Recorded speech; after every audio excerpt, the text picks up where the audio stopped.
Let the doors be opened. Orders of the day, order du jour. Orders of the day, ordre du jour, reprise du débat. Resuming debate at third reading of Bill C-8, the Combating Counterfeit Products Act. Resuming debate, please débat, the Honourable Member for Winnipeg North.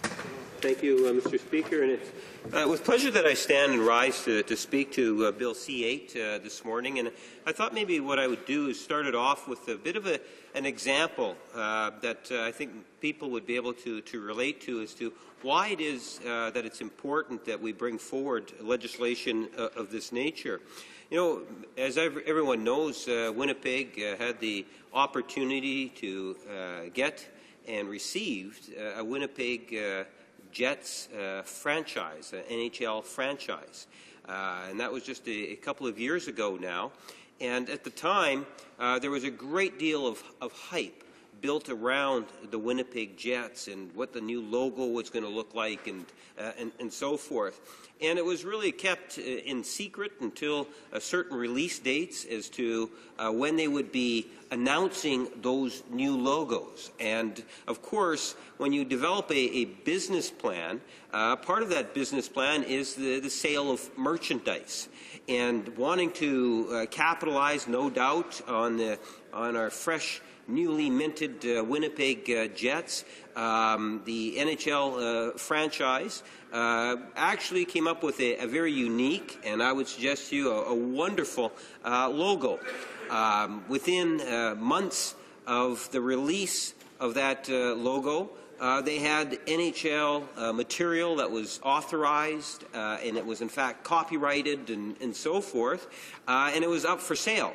Now, it was, many would argue, a little steep in price to acquire one of these NHL freshly minted new Winnipeg Jet jerseys.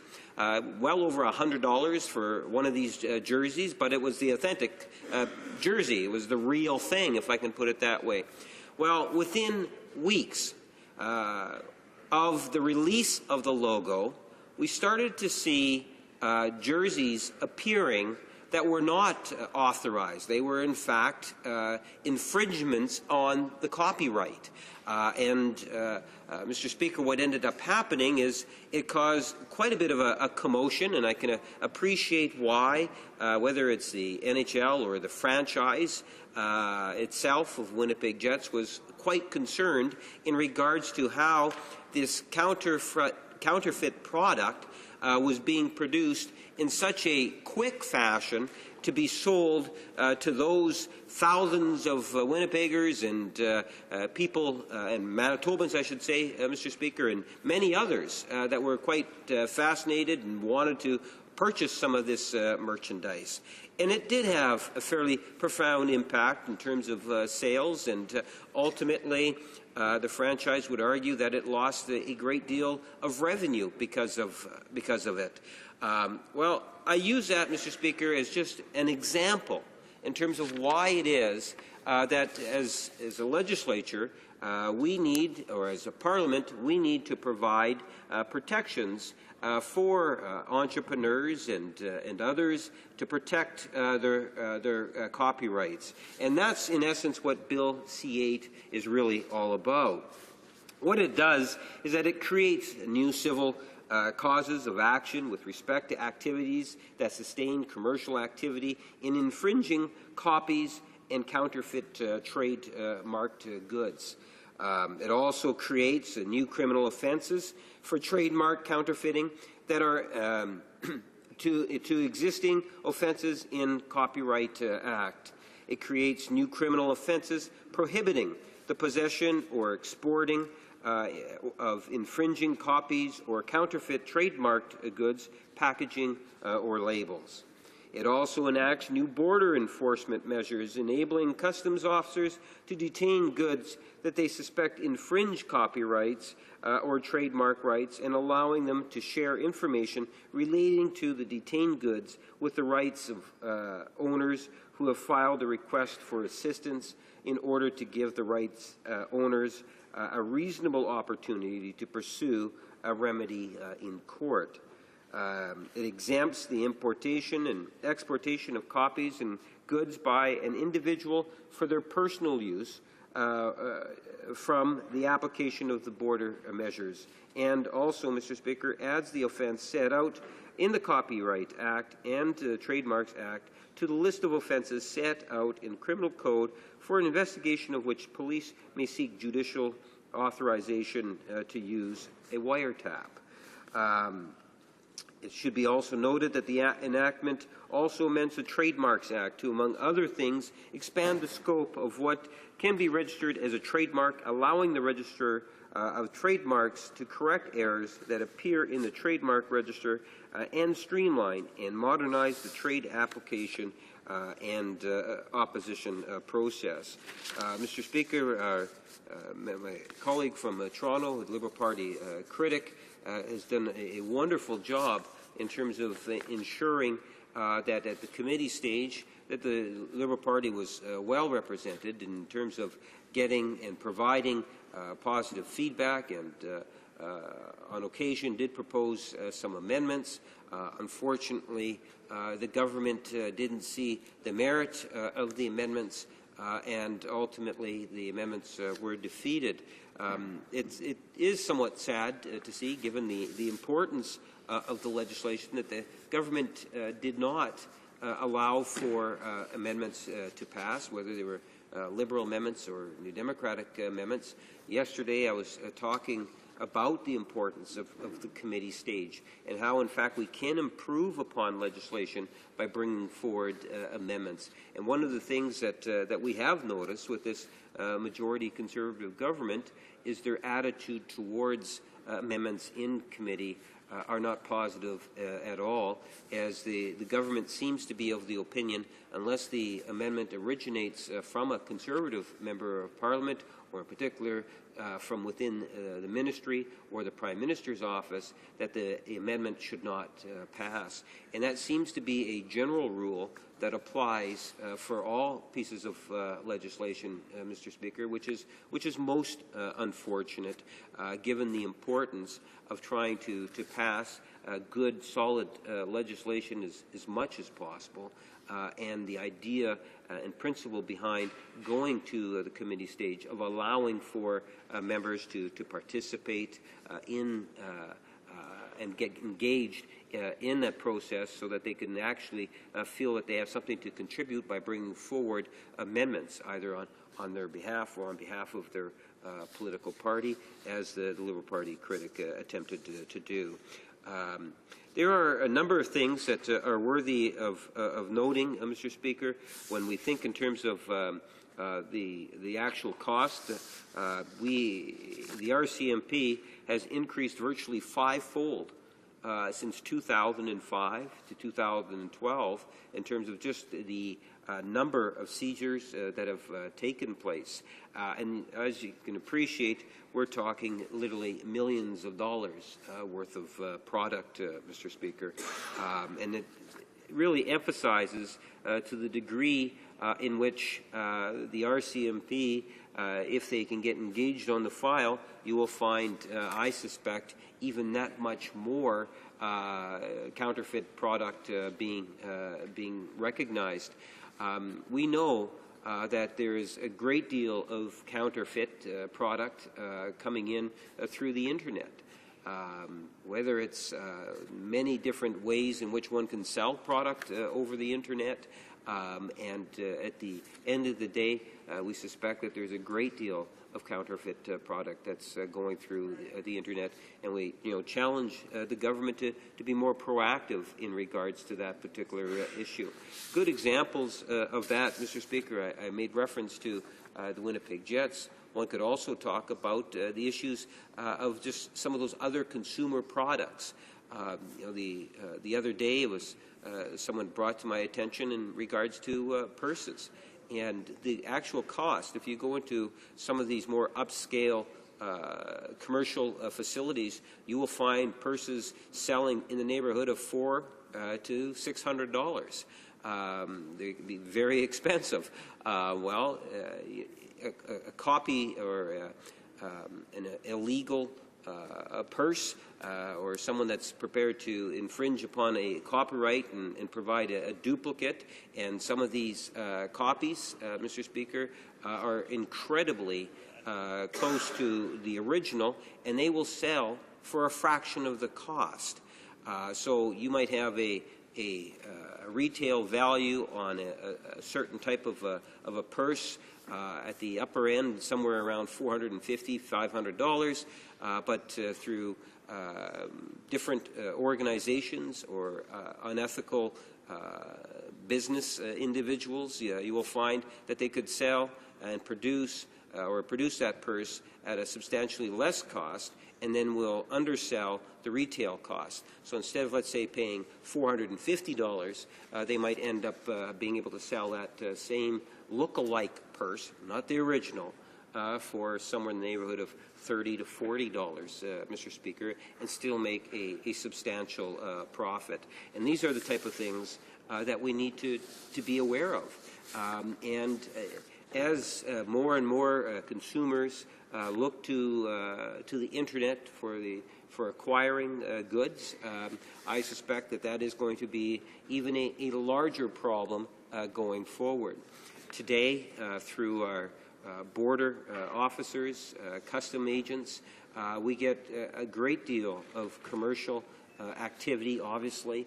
And one of the areas that is really growing is in that internet area of Mr. Speaker, and this is something in which, as I say, I think that the government has really fallen short on in terms of providing some sort of assurance and protections for copyright material. It is also important for us to recognize that even though this legislation is a step forward in the right direction, as I've tried to emphasize, it could have done so much more.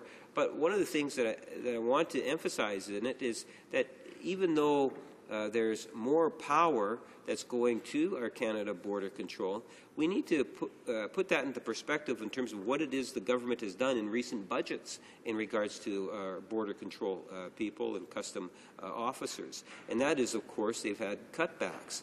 So on the one hand, Mr. Speaker, we recognize that there's a problem with copyright and trademark infringements, and a major aspect of that problem comes from international borders where product is coming in and product is leaving on the one hand, which is growing every day, the amount of product. Yet, on the other hand, we have a government that is actually reducing the resources that are being allocated at our borders, Mr. Speaker. And I have a difficult time with that. In essence, there is a larger problem, and the problem continues to grow.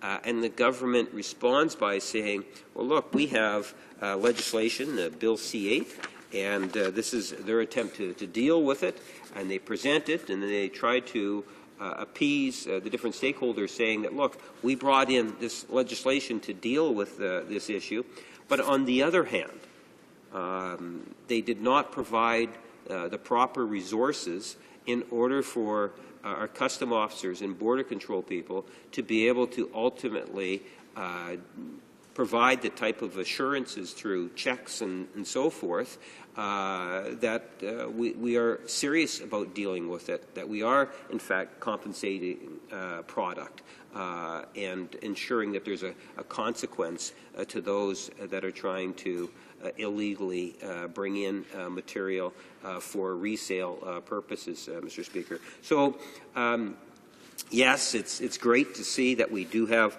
some legislation before us today, and it is a step in the right direction, but we shouldn't be trying to be giving false impressions, because the legislation is only one aspect of it. The other aspect of it is obviously to ensure that we provide the additional resources to our law enforcement agencies, and this is where the government has really fallen short.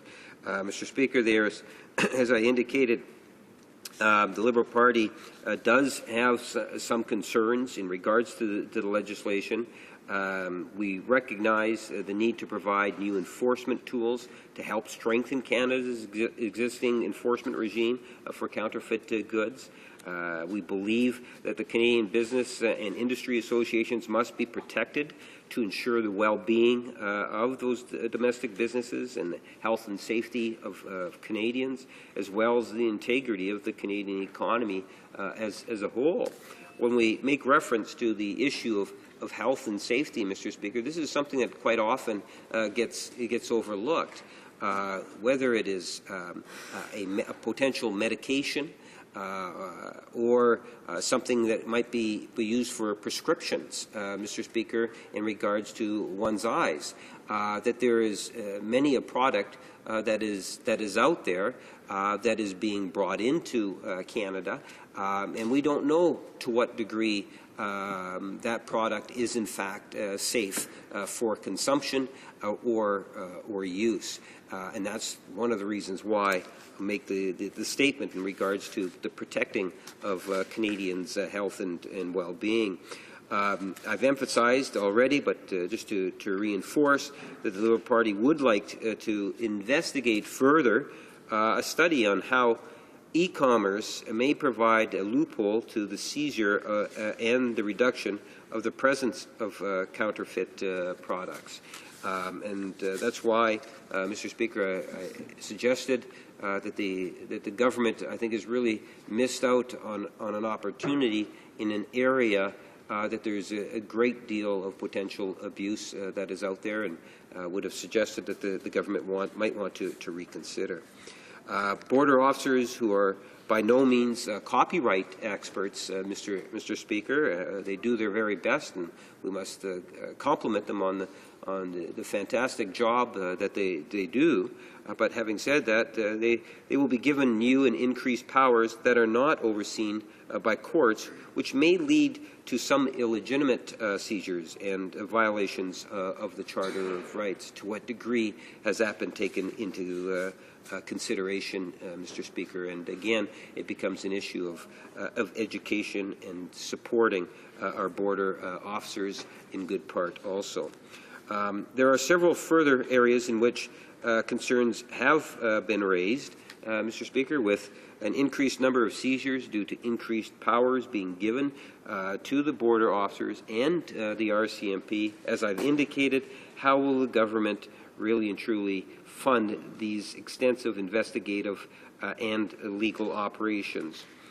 Should genuine non-counterfeit, Mr. Speaker, products be seized and destroyed? How will the government compensate companies and individuals that might have been exploited, Mr. Speaker? Moreover, how will the government protect the information of legitimate importers from potential misuse of the request for assistance mechanism? How will the government determine whether importers of counterfeit production are aware products are in fact counterfeit, Mr. Speaker? These are the type of questions in which, in good part, have been raised, whether it's in the second reading stage of this particular bill or at the committee stage. And what we have found is that the government has been wanting in terms of providing the type of answers and information that is necessary in order for us to really move forward on that particular issue. Why are there no provisions for counterfeit goods being transshipped through Canada? That, I think, is a bit of a surprise, Mr. Speaker. The legislation does not seem to want to deal with that issue whatsoever, and we do know that there is a counterfeit product that will come into Canada and then ultimately leave Canada. To what degree or how big the problem is, it's hard to say for sure, Mr. Speaker. To what degree do we have even product that comes into Canada and it's labeled from Canada and then sent out into other regions, Mr. Speaker? Again, these are concerns that I think that are legitimate and feel that we should be moving forward on. Mr. Speaker, there's so much that one could say about this particular bill, but at the end of the day, what it is all about is protecting Canada's economy, ensuring that we bring in legislation that's going to enhance our economic activity. This is something that has been very important to the Liberal Party as we strive to ensure that the middle class is given the opportunity to grow and prosper and ultimately have hope. And when we bring in legislation of this nature, ultimately, if it's done properly, it will actually protect jobs, Mr. Speaker. It will ensure that Canadians are healthy and the product that they're actually acquiring is, in fact, the legitimate product from the original manufacturer, Mr. Speaker, which is an important thing. If I pay a price believing that I've acquired something that is a trademark, a copyright, I would like to think that that's, in fact, what I'm receiving. And the Government of Canada does have a role to play with that. Thank you, Mr. Speaker. Questions and comments. Questions et commentaires. The honourable member for Parkdale High Park. I thank my colleague for his comments on this important piece of legislation, and I heard him discuss the inadequacy of the government's actions, and perhaps he could explain to the House, because I certainly wasn't here then, during the 12 years of successive majority Liberal governments, what actions did the Liberals take during that time to combat counterfeiting, to protect Canadian consumers, and what kind of investment did they make in border services to ensure that that there was effective enforcement of any goods coming in or out of the country? The honourable member for Winnipeg North. Well, Mr. Speaker, I can assure the member, and I made reference to the fact that that in recent years, in the last 5-6 years, we have seen counterfeit product increase fivefold in terms of being acquired by our legal authorities or law enforcement agencies. One of the things that I have noticed in recent number of sitting days that the NDP have this this thought that as much as possible, wherever possible, try to take shots at the Liberal Party, and that's fine. I can appreciate that they're a little sensitive in terms of their potential future and what might lie ahead. Having said that, Mr. Speaker, I can assure the member that there was proper or adequate funding of resources such as border controls that were maintained, whether it was through Jean Chrétien or Paul Martin governments. And the greatest deficiency, I believe, that is here today is, in fact, that the government has instituted cutbacks into border controls, and that will, in fact, border controls and, to a certain degree, our CMP, and that will, in fact, have a negative impact on protecting the copyright infringements and those that choose to break the law. Questions and comments. Questions et commentaires. Resuming debate. A prise du débat. The honourable member for Parkdale High Park. Thank you, Mr. Speaker. I'll be sharing my time with the member from Rimouski-Nejet-Témiscouata-Les-Basques, and I'm pleased to join the debate today on Bill C-8, which is an act to amend the Copyright and Trademarks Act and to make consequential amendments to other acts. And for people watching at home, they might think that this is something that doesn't really concern them, that it's kind of an arcane piece of legislation that doesn't affect their daily lives. And I want to emphasize to them that, in fact, this is something that affects Canadian jobs. It's something that affects Canadian consumers, something that affects Canadian safety in our homes and in our communities. In brief, what this bill would do is its purpose is to strengthen the enforcement of copyright and trademark rights and to basically curtail counterfeited goods coming into Canada. So specifically what it does It adds 2 new criminal offenses under the Copyright Act for the possession and exportation of infringing copies, and creates offenses for selling and offering counterfeit goods on a commercial scale. It creates a prohibition against importing or exporting infringing copies and counterfeit goods, and introduces some balance to that prohibition by creating 2 new exemptions, and this is important, exemptions for personal use. In other words, if you have something in your possession, your personal baggage that happens to be counterfeit, perhaps you didn't know it, or items that are in transit control. It grants new ex officio powers to border officials to detain infringing copies or counterfeit goods. And that's a significant policy shift, because until now border officials required private rights holders to get a court order before seizing or infringing any copies or goods. Now, there are other measures as well, Mr. Speaker, but let me, in the limited time that I have, just elaborate a bit as to what this means for Canadians. Most of the counterfeit goods that come into Canada today are from China, but there are some that come in from the U.S. and some from other countries. And how does this affect Canadian jobs? Well, companies that manufacture here in Canada that trademark their name on the quality and value of the product that you buy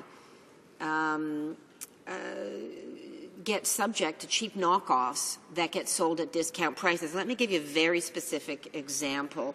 On a cold winter day, all across Canada, you can see many people wearing Canada Goose jackets and coats. Canada Goose jackets have a very distinctive logo, very clear to see, and the coats are they're not cheap to buy. They're fairly expensive, but they are super warm, good quality, and when people buy them, they know that they're getting that quality. But and these coats are made here in Canada. They're designed here, they're manufactured here under tight quality control, and there are Canadian workers who make those coats, who do an excellent job and provide good value. Well, these cheap knockoffs that come in, we have no idea what the labor conditions are. They could be produced with in very hazardous conditions. They could be produced by child labor. We have no idea of the conditions that these or any counterfeit products can be produced in. But for consumers, somebody might think, well, I'm getting a heck of a deal. You know, these are expensive products. And if I can get one on sale online cheaply, why not do it? And let me just quote actually Canada Goose, who talks about the kinds of counterfeit products that have come into Canada, their products specifically. They're made illegally in factories in Asia. The fake jackets are found on many rogue websites as well as in flea markets of Shanghai, Beijing, and Bangkok. Counterfeiting is illegal. It often funds organized crime and counterfeit factories in regions where labor standards are lax and often employ child labor. Counterfeiting is not only illegal but also dangerous. Analyzing the content of counterfeit jackets, we know that instead of sanitized Canadian down used by Canada Goose, counterfeiters often use feather mulch or other fillers. These materials are often coated in bacteria, fungus, or mildew, posing significant health risks to unsuspecting consumers. As well, raccoon, dog, or other unknown animal hair may be used in place of our functional coyote fur ruff. Even more frightening for that person in a cold climate, an authentic Canada Goose parka could mean the difference between life and death. Without real down and fur, the chance of frostbite or freezing becomes a real possibility. So, Mr. Speaker, that's one very concrete example of what this legislation is designed to combat. We also have examples of counterfeit batteries that have exploded. There's a number of cases of children being burned by products that had counterfeit batteries in them. So this legislation is designed to combat that, and certainly New Democrats support the notion of dealing with counterfeiting. Now, for those who are concerned about what this might mean for the Internet, this legislation doesn't deal with websites. It doesn't block content or take down websites. And, of course, as I outlined earlier, infringement goods are limited by personal exemption in one's personal baggage. So New Democrats support taking on this issue and dealing with counterfeit goods. But let me say, Mr. Speaker, it's difficult to understand how a bill like this is going to be implemented when the Conservatives' 2012 budget cut $143 million in funding to border services. And that means that the very border guards that are required to really enforce this legislation are going to have less resources in order to do that. Those budget cuts meant in 2013, 2014, a loss of 549 full-time equivalents or full-time jobs between now and 2015. And what's more, under this bill, because customs officers will be asked to make highly complicated assessments of whether goods entering or exiting the country infringe on any copyright or trademark rights, they're going to have to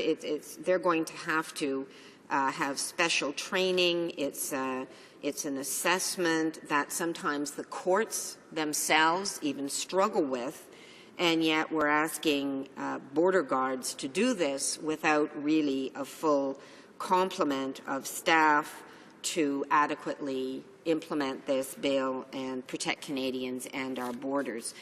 So, Mr. Speaker, we'll be supporting this bill at third reading. We think it's important that we deal with copyright in order to protect Canadian jobs, in order to protect Canadian consumers, and certainly for the health and safety aspects where we've seen real problems in the past. I see my time is almost up, but it speaks to the notion of labor rights and making sure people have adequate protections in the workplace, and we don't want to, through shoddy or weak enforcement of this bill, inadvertently be subsidizing counterfeit goods or certainly organized crime which trades in counterfeit goods. So I see my time is up, Mr. Speaker. I'm happy to answer any questions. Thank you.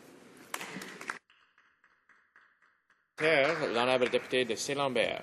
The honourable member for Saint-Lambert. I'd like to thank my colleague for her speech. She mentioned a number of things about this bill, including something of concern to New Democrats. We obviously support combating counterfeiting, but we want the steps taken to be well balanced, both for rights holders and consumers. She also referred to the economic impact of counterfeiting on the overall economy. Could she tell us how this bill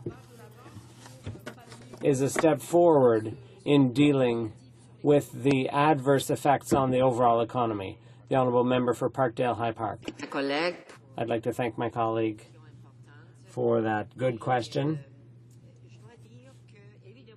I have to say, obviously, there will be an economic impact when goods are not allowed in, counterfeit goods are not allowed onto the market. But it's difficult to measure the problem.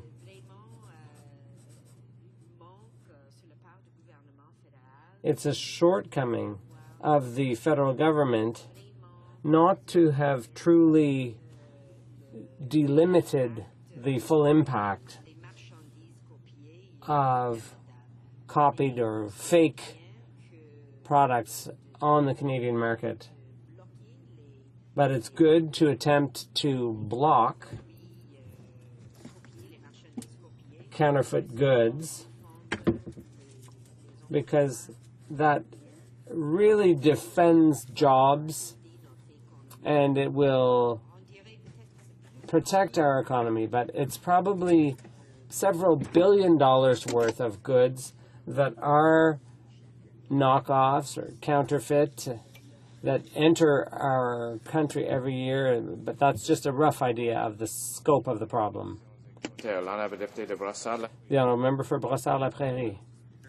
I'd like to thank my colleague from Parkdale High Park for her work as our industry critic, but also her work on this file. I know counterfeit product is a big problem. She mentioned cases coming from China. But also, you know, what she did highlight and what was really important for me is the fact that, you know, yes, the government's coming up with new regulations, new laws, and we are supporting those laws, those regulations, because they're a step forward. However, in practice, what's happening is the government's cutting resources. And we've seen it happening in transport, where, you know, we've seen it with what happened in Lac-Mégantic, where there were cutting costs with respect to the Organization for Transport Canada and less surveillance. And I'd like to know, and we've seen it also with XL Food, because the government has been cutting inspectors. What are the impacts of government cuts with respect to the borders? And, you know, isn't it, they're saying something, but their action says something else? I'd like to have comments from that. The Honourable Member for Parkdale High Park. Thank you to my colleague from Brossard-La-Prairie for his question, and he's absolutely right. I mean, he spoke about rail safety in Lac-Mégantic. The tank cars that exploded in Lac-Mégantic, cars like that go right across the northern boundary of my riding every single day, and I can tell him that people are very, very concerned about the impact of cuts to government offices, government inspectors, and the move to self-regulation. We had a community meeting exactly on this issue a couple of weeks back, a packed community meeting with residents who are very concerned and had really basic questions that they were hoping to ask Transport Canada, and sadly the minister refused to allow any officials from Transport Canada to attend that meeting. And so it is really parallel to the enforcement of counterfeit goods. So whether we're trying to protect consumers from runaway tank cars, or Canadians from runaway tank cars, or food poisoning, or whether it's protecting consumers from counterfeit goods, we not only need the laws in place, we need the staff and the public investment to enforce that. Resuming debate, please débat. L'honorable député de Rimouski. The Honourable Member for Rimouski-Témiscouata-les-Basques. Thank you very much, Mr. Speaker. Mr. Speaker, this bill deals with issues that are quite complex: intellectual property, copyright, trademark, and ethical and legal aspects of regulating the Internet. Now, there are several types of products that are counterfeit, and the consequences on Canadians can vary greatly. Like with the criminal code, some offenses can jeopardize the life or safety of people, whereas others can have consequences of an economic nature. Counterfeit is fraud, and it has an impact sooner or later on the lives of Canadians.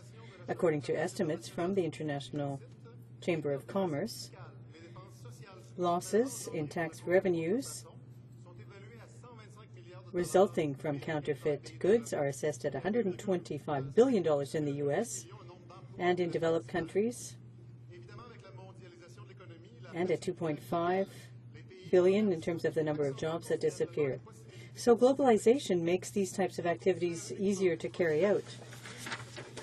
Now, if we look just at intercepted goods, the value by the RCMP, the value of them is approximately $40 million per year, and that's a figure from 2012. and it has quintupled over the past 10 years. It went from $7.6 million in 2005 to $38 million in 2012. By 2015, the International Chamber of Commerce expects the value of counterfeit goods globally to exceed US $1.7 trillion. So that's 2% of the total current economic output.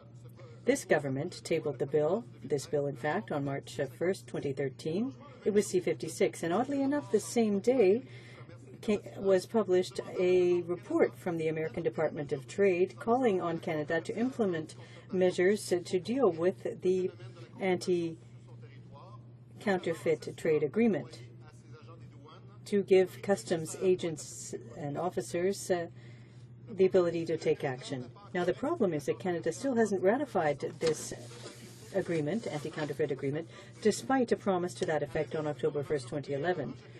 The European agreement, however, rejected the agreement. So none of the European Union or any of its members will ratify the anti-counterfeit agreement. Caught between a rock and a hard place, Canada and Europe, or the U.S. and Europe, Canada wanted to place itself in the middle and adopt a vague position without talking about the agreement. The American authorities suggested to the Canadian government that it better structure its customs system, but there's nothing forcing the government to implement or to earmark the resources necessary for that. Without additional training or adequate training and additional resources at the agency, it's difficult to take action. Now, officers must also be familiar with various legislation. They need to have expertise in acknowledging and recognizing difficult situations and the products that are at stake. However, if there are additional staff cuts at the agency and other groups, that won't happen. But we keep hearing the same old story, Mr. Speaker, that cuts to the departments won't affect services. But the officers didn't have those responsibilities before the bill was implemented, and with the cuts, staff cuts, they will be in even less of a position to take action.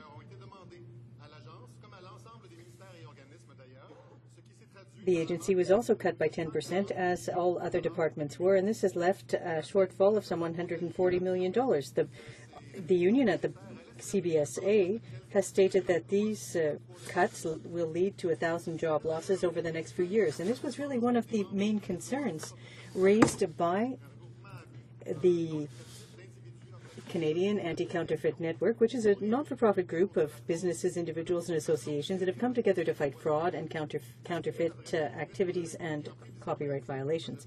They sent a letter on Bill C-8 to the Parliamentary Committee, and the CACN raised 5 contentious issues, including a lack of resources.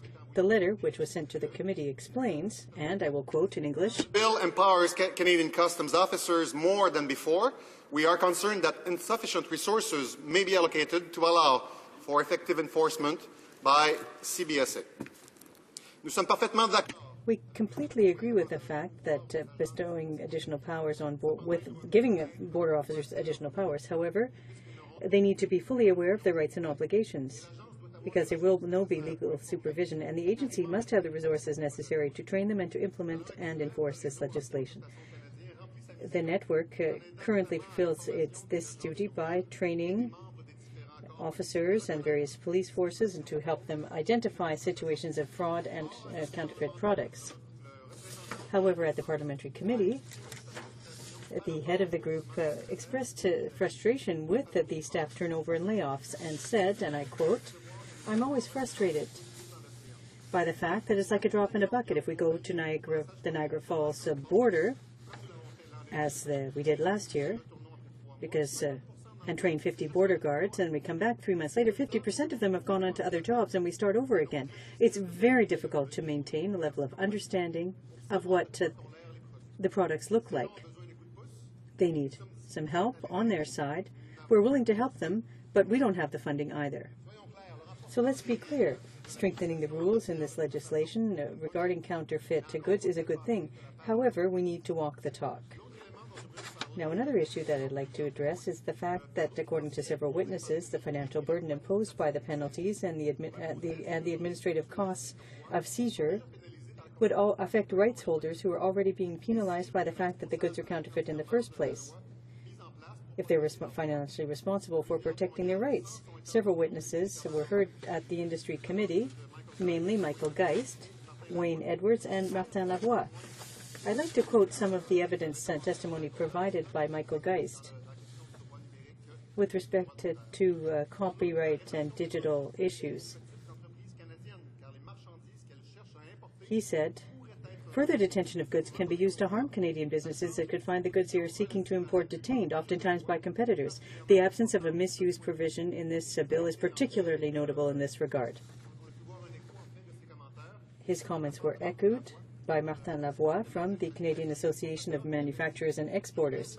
And he said, "I would like to raise a number of concerns that we and our members have with the bill in its current form. One of them is about the responsibility of the right holder, or in other words, the victim of counterfeiting, to pay the fees associated with the detention and destruction of goods. We do not understand the rationale for this. We believe that importers should be responsible for these costs, since they are the ones introducing these goods into our country in the first place. They should not be given a free ride. Where is the disincentive for that? Moreover, these costs, which are largely incurred in court proceedings, are likely to be onerous and difficult to support for smaller companies that are the victims of counterfeiting. I know that you've heard from other witnesses. We share that concern, and we too, on this side of the House, share that concern. Mr. Speaker, this is a bill that we will be supporting at third reading, but we must admit that it does contain a number of shortcomings that have not been addressed, that weren't addressed, in fact. We presented amendments on this side, but they were not agreed to. The only amendments agreed to, and it was a situation that happens in most committees, is that the technical amendments on the Conservative side were adopted when they realized that there were some shortcomings in their bill. Now, our role as the official opposition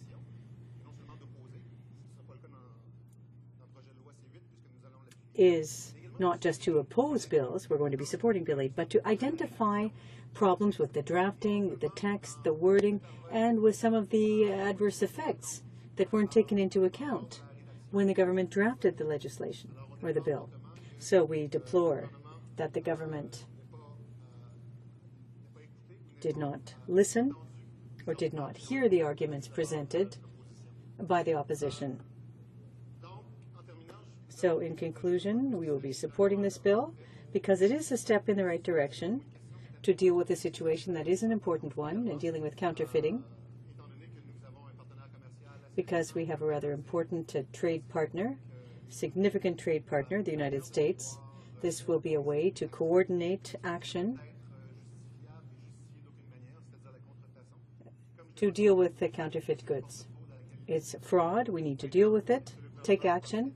But will the government walk the talk and earmark the necessary resources to undertake this so that this bill can be enforced, so that border officers and other officers responsible for identifying and seizing these goods can do the work they need to do effectively?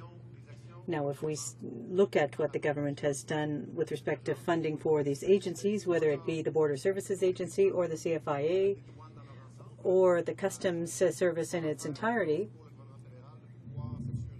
it's the government's duty to ensure that Bill C-8 will not just be legislation, but that it is a legislation that will have teeth and that can be enforced. Thank you very much, Mr. Speaker. I'm now prepared to take questions. Questions et commentaires. The honourable member for Hamilton Mountain. Thank you very much, Mr. Speaker, and I want to congratulate the member on an excellent speech on Bill C-8. I want to follow up on one particular part of the bill. I had the privilege of being on the committee, the industry committee, when this bill was before us, and we had the opportunity to talk a little bit to the RCMP officer and the Border Services officers who were going to be enforcing this bill. And one of the questions that we asked them was, do we have any numbers at all of how many Canadian manufacturers have been convicted of importing or exporting counterfeited goods? The response we got in the committee was that the superintendent of the RCMP didn't have those figures at hand, which is fair enough. So we asked whether he could provide the committee with a written response. When we got the written response, the RCMP information systems do not capture or track a sufficient level of details in order to provide the number of Canadian manufacturers convicted of importing or exporting counterfeit goods. It seemed odd to us that we had no way of actually tracking the problem, because how do we decide what kind of resources we need to bring to bear on the problem if we don't know the magnitude of the problem? So we moved an amendment asking that Parliament receive annual reports with information on detainments that were made under this scheme. And I just wonder if the member would want to comment, A, on whether he supports that amendment and why he thinks it is an important one. Thank you, Mr. Speaker. The Honourable Member for Rimouski-Nejet-Témiscouata-les-Basques. Thank you, Mr. Speaker, and I thank my colleague for her question. I followed the work on the Industry Committee as well because it was a portfolio that I held before, so the issue with respect to trademark and industry are issues very important. The question raised by my colleague is an important one as well, because it's not just something that affects this matter. We see a lack of attention being paid by the government to essential aspects for the implementation of bills once they're adopted.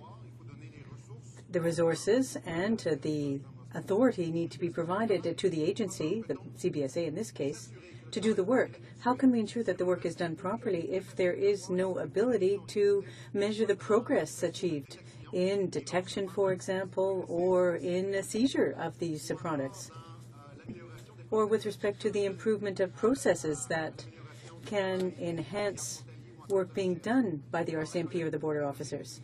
So data collection is an absolutely essential aspect of this, be it in the private sector or in the public sector, so that we can ensure that the tools are in place, that they're effective, and that it's possible to improve where improvements could be made. So in that sense, it's all fine and well to say we have a good conscience, we have this tough legislation on this, but we need to make it possible to identify these products by agents and officers. Questions and comments? The Honourable Member for Saint-Lambert. Well, thank you, Mr. Speaker. I'd like to congratulate my colleague for his remarks. He referred to the fact that the essential work being done at the border is essential because it makes it possible to stop these goods from coming in, these counterfeit goods. However, funding for the CBSA will reduce staff levels and make it more difficult to monitor our borders. Now, this is a bill that, as he said, we're going to be supporting, but what does it tell us about the possibility of moving forward with this bill? A bill that can target counterfeit goods and deal with it. The Honourable Member for Rimouski-Nejet-Témiscouata-les-Basques. Well, thank you very much, Mr. Speaker. My colleague from Saint-Lambert has an excellent point. It's something that was raised at committee by people who are at the heart of this issue, who are in charge of enforcing it, the border officers. And contrary to what the Conservative government says, there are two specific problems. The one are the staff reductions, and because of the cuts, we expect there to be 1,000 fewer positions at the border for border service officers to do this work. The second is with respect to training, because if there's no stability at the border, if border crossings are closed or opened, now we saw the situation at Niagara Falls, it was mentioned, people who are there, who are trained and need to be updated, they need their training and skills to be improved so that they can identify these goods, disappear, that we lose them because there's no job security. There's difficult to retain them. They simply move on to other jobs. So we lose these people. So not only do we lose the resources, we lose the corporate memory. So we have to start over at zero. So those are two very important aspects with respect to and comments made by the border officers when they appear before committee. So that needs to be addressed by the government or the promoters of this bill. It raises concerns on this side of the House, not just with respect to the effectiveness of the bill, but with respect to the ability to implement it and enforce it ultimately. There's enough time for a very brief question or comment. The Honourable Member for Brassard-La Prairie, very brief. Well, a quick question then. for my colleague. There were two issues that he raised, and I'd like him to elaborate on them if he could.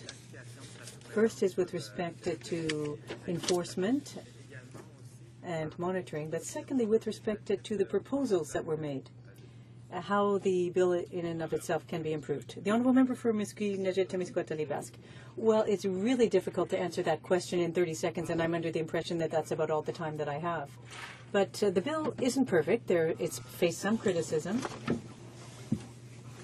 The committee didn't focus on that criticism, but once the bill is adopted, it will be important to ensure that the resources are in place so that it can be enforced. That's one of the most fundamental aspects that needs to be dealt with once the bill is adopted. We'll move on now to statements by members. Déclaration de député, the Honourable Member for Durham. Thank you, Mr. Speaker. I rise to talk about the amazing Franklin discovery, the discovery of one of our ships lost since 1846, and the Durham connection to this discovery. The Prime Minister's passion for the Arctic and for this Franklin discovery is well known, and while we didn't find Franklin slumped over the wheel as the Prime Minister hoped, we found one of the two ships in remarkable condition, and this is an important part of our history as Canadians and of our Arctic sovereignty. So I'd like to talk about the Durham connection to this discovery in the Victoria Strait. Mr. Joshua Tienpont from Curtis, a graduate of Curtis High School, was on one of the vessels in the Arctic. A PhD student from Queen's, studying Arctic ecosystems. He was there as part of the Weston Foundation. And this highlights another remarkable part of this discovery, Mr. Speaker, the collaboration. Parks Canada, the Royal Canadian Navy, the Canadian Coast Guard, the Royal Canadian Geographical Society, the Weston Foundation and others collaborating to bring forth this amazing discovery and our rich Canadian history. So congratulations to Joshua and the entire team on this remarkable discovery. The Honourable Member for Nickel Belt. Mr. Speaker, this Sunday we celebrate World Alzheimer's Day. In Canada, we recognize that Alzheimer's and related dementia disease harm 750,000 Canadians, a figure that will double in a generation. Add to this 3 or 4 caregivers each patient typically has. 73% of all Canadians say they know someone who is suffering from Alzheimer's. These are our partners, parents, grandparents, friends, neighbours and co-workers. Canada remains one of the few G8 countries without a national plan. The recent commitments to research are good, but not good enough. Canadians want Ottawa to lead. Our party supports a national plan. It will mean money, research, early diagnosis and intervention, strengthening the integration of primary, home and community care, help for caregivers, training for dementia workforce. Dementia is a non-partisan disease. We need a non-partisan solution. Let's work together on a national dementia strategy. The Honourable Member for Kitchener-Conestoga. Mr. Speaker, this past spring I encouraged honourable members to participate in the Mental Health Commission of Canada's program, 308 Conversations about Suicide Prevention. I've been heartened by my feedback from my colleagues, seeing how much they learned. In Waterloo Region, all 4 members of Parliament united in a conversation with teachers, coaches, first responders, funeral directors, members of the faith community, and those with lived experience. More than 80 people devoted an entire morning to discussion of how we can do a better job preventing death by suicide. That afternoon, I joined 29 others for training in Safe Talk, enabling me to better identify vulnerable individuals experiencing thoughts of suicide and to connect them with appropriate resources. We spent the morning discussing the challenges and the afternoon learning solutions. Thankfully, many Canadians are being trained in first aid techniques. We now need to go that extra mile and become trained in Safe Talk. Together, we can deliver hope. Thank you, Mr. Speaker. The Honourable Member for Bourassa. Mr. Speaker, on Monday it was announced that the terminal at Mirabel would be demolished, and this despite the efforts of the community and local representatives.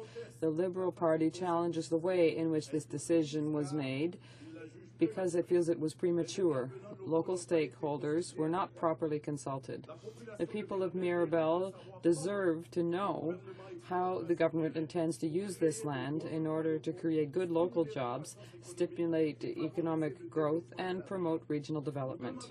We are therefore asking the Conservative government to show transparency and to explain to the people of Mirabel what they intend to do with the terminal site. Thank you. The honourable member for Oak Ridges Markham. Mr. Speaker, earlier this month, after years of negotiations and after agreement was reached, the Ontario Liberal government, supported by Liberals from across the aisle, turned their back on the Rouge Valley. On the advice of radical environmentalist Jim Robb, the Liberals have endorsed a plan for the Rouge Valley that would evict farmers from Class 1 farmland that has been farmed for over 400 years.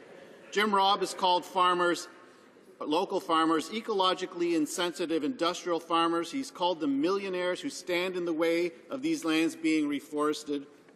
He's been a vocal opponent of our farmers and has been supported by Liberals both here and at Queen's Park every step of the way. Now, the House, of course, will recall that it was the Trudeau government in the 1970s that seized these lands from farmers and evicted them, while only returning some of them to one-year leases on their very same properties.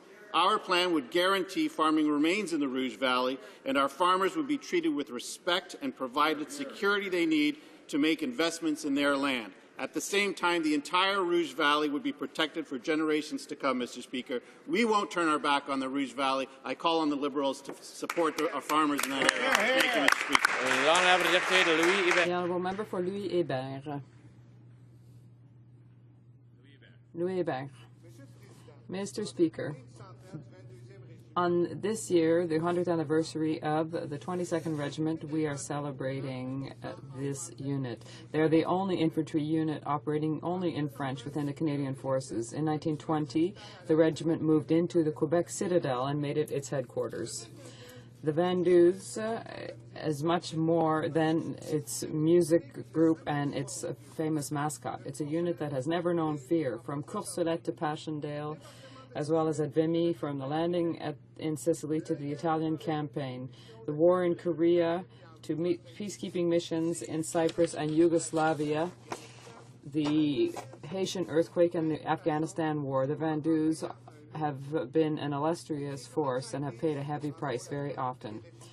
And I am very proud to emphasize the 100th anniversary of their bravery and honors of the most important unit in Quebec. Today, on my behalf and on behalf of all of my colleagues in this House, I want to remember the 22nd. Thank you, Mr. Speaker. Honourable member for Ottawa-Orleans. Mr. Speaker, Ottawa-Gatineau's third Myeloma Walk and Music Festival was held last Sunday, and this event came together because of great volunteers with hearts of gold. Multiple myeloma is the second most prevalent blood cancer, and the purpose of this walk is to raise money, to fund research, and find a cure. And as you might expect, this cause is very close to my heart. It is a great pleasure to stand here today to acknowledge the organizers. Thank you for the warm welcome and for being engaged citizens. Dinardi, Jacqueline Kennedy, Rachel Weir, Blair Goldsmith, Jennifer Como, Darrett McClintock, and Michael Fujiyami.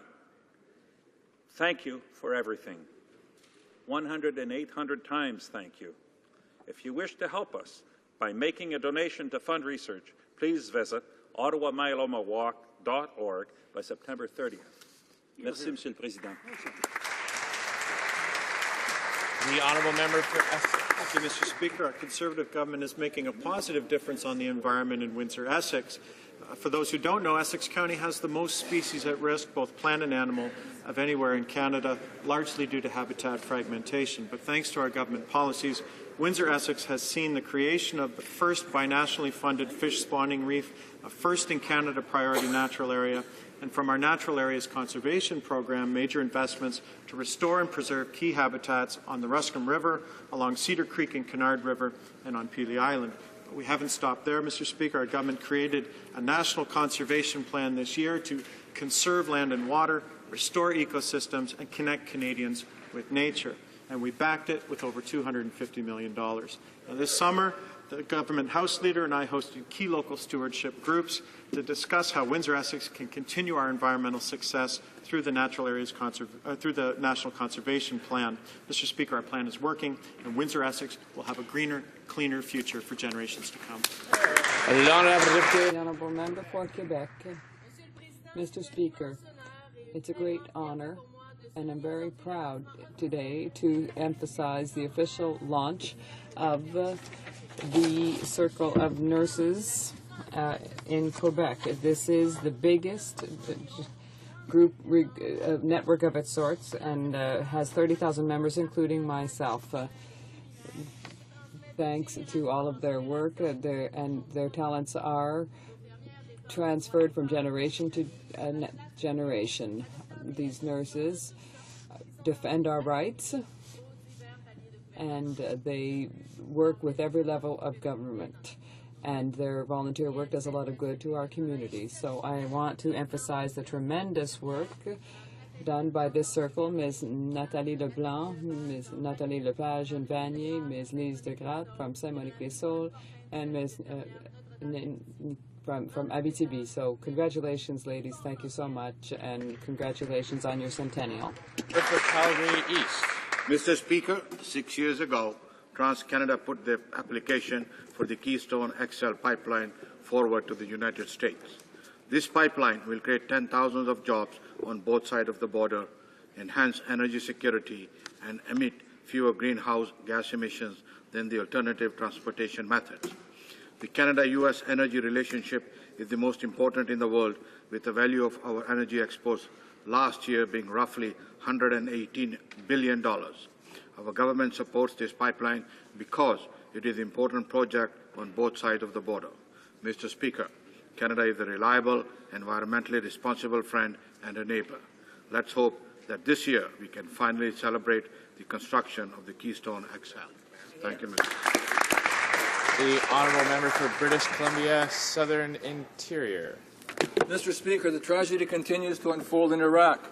The Bush invasion of 2003 has left a toll of hundreds of thousands dead, millions of people displaced, and infrastructure destroyed. According to an editorial in the Chicago Tribune, if Bush and the neoconservatives had not pushed to topple Saddam, Islamic State would not have been born. So here we have it, Mr. Speaker. Bush created this mess, and the U.S. is now asking other countries for help. No Arab country has offered boots on the ground, and Turkey has refused to let coalition warplanes fly bombing missions from its territory. And as Jeffrey Simpson states in today's Globe, the West, once again, has stepped into these minefields without having properly identified the nature of the struggle, the ends sought by military intervention, and the means necessary to bring those ends about. Mr. Speakers, our troops should only be put in the harm's way as a very last resort. The terms of the current mission are unclear. Deployment of our military to a war zone requires full debate and a vote in Parliament. Canadians deserve better. The Honourable Member for Lotbinière, Chute de la Chaudière. Mr. Speaker, established during the first days of the First World War, the Royal 22nd Regiment fought on the fields of France, particularly in the legendary battles of the Somme and Vimy Ridge. During the Second World War, the Vandus drove the Nazi forces out of Sicily and out of northwestern Europe, seized enemy positions, and opened the path to victory.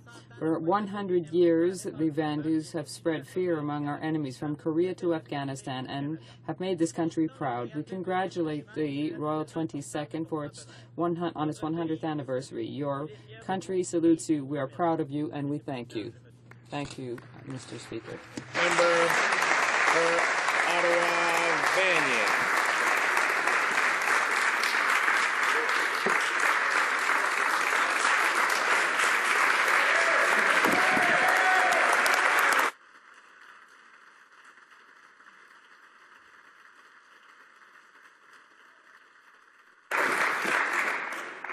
Member for Ottawa Vanier. Helen Sape was born Helen Dworkin in Ottawa and will celebrate her 100th birthday this Sunday, September 21st. Her father, Abraham Dworkin, is the founder of Ottawa's well-known Dworkin Furs, which he started at the family home. Helen is the mother of Dorothy, Marcia, Jerry, and Barb. She is a grandmother to 10 grandchildren and proud great-grandmother to 19. She became involved in charity work, supporting women and children in Israel through Hadash Avizo. She presided a chapter of this organization for decades. Her management and communication skills made her a natural leader. Ellen learned how to play bridge very well and is still playing at least 3 times a week in her retirement home. Her family is proud of the strength she has shown throughout her life. I'm told Ellen never talks about yesterday, but always has a plan for today and tomorrow. Her longevity is a work of amazing personal fortitude, positive thinking, and a daily cocktail. My colleagues and I wish you a happy birthday, Ellen, and also our best wishes for all your tomorrows. The honourable member for Yukon. Mr. Speaker, there are dark and dangerous corners in the world that we live in, and protecting Canadians from barbaric terrorists is a fundamental responsibility of any government. But rather than take a stand when an important question on national security is posed to him, the leader of the Liberal Party said, "Next question." He turned his tail and ran. Mr. Speaker, we already know that he thinks revoking passports from Canadian terrorists is an affront to Canadian values, and we know that the Liberal member from Kingston, the island, sees the light and beauty inside of ISIL terrorists. And we also know that the Liberal member for Westmont, Ville-Marie, thinks that convicted terrorists should remain Canadian. With radical and out-of-touch positions like these, Mr. Speaker, on important issues of national security, it's no wonder the Liberals don't want to come clean on what their position is. On important issue after important issue, the Liberal leader is in over his head. Honourable member for Rosemont-la-Petite-Patrie. Whereas the first week of the parliamentary session is drawing to a close, we can take stock. The NDP has worked for people with motions to increase federal minimum wage, pensions and public day course. As for the Liberals, we cannot say as much. It looked more like going back to school than a return to Parliament. The leader of the Liberal Party was first of all criticized by former colleagues on his position on abortion. It would appear there's not consensus within his caucus. He didn't take a clear position on the Champlain Bridge. They're all running around in circles. Do they want a poll? Yes or no? We've been talking about it for 3 years. All of this without mentioning that he would have us believe he would be defending workers who have been hit by EI changes. It's pretty amateurish. No need to add any more to understand that the parliamentary return to Parliament has not been easy for the Liberal and their leaders. We have an experienced leader, and we're ready to replace this tired and worn-out government. We'll be ready to form the first NDP government in 2015. Thank you, Mr. Speaker. The honourable member for Saskatoon. Mr. Speaker, unlike the Liberal leader who suggested income splitting for seniors is an ideological tax cut that he would reverse, forcing seniors and families to pay more in taxes, this Conservative government believes that seniors and all Canadians deserve to keep more of their hard-earned dollars.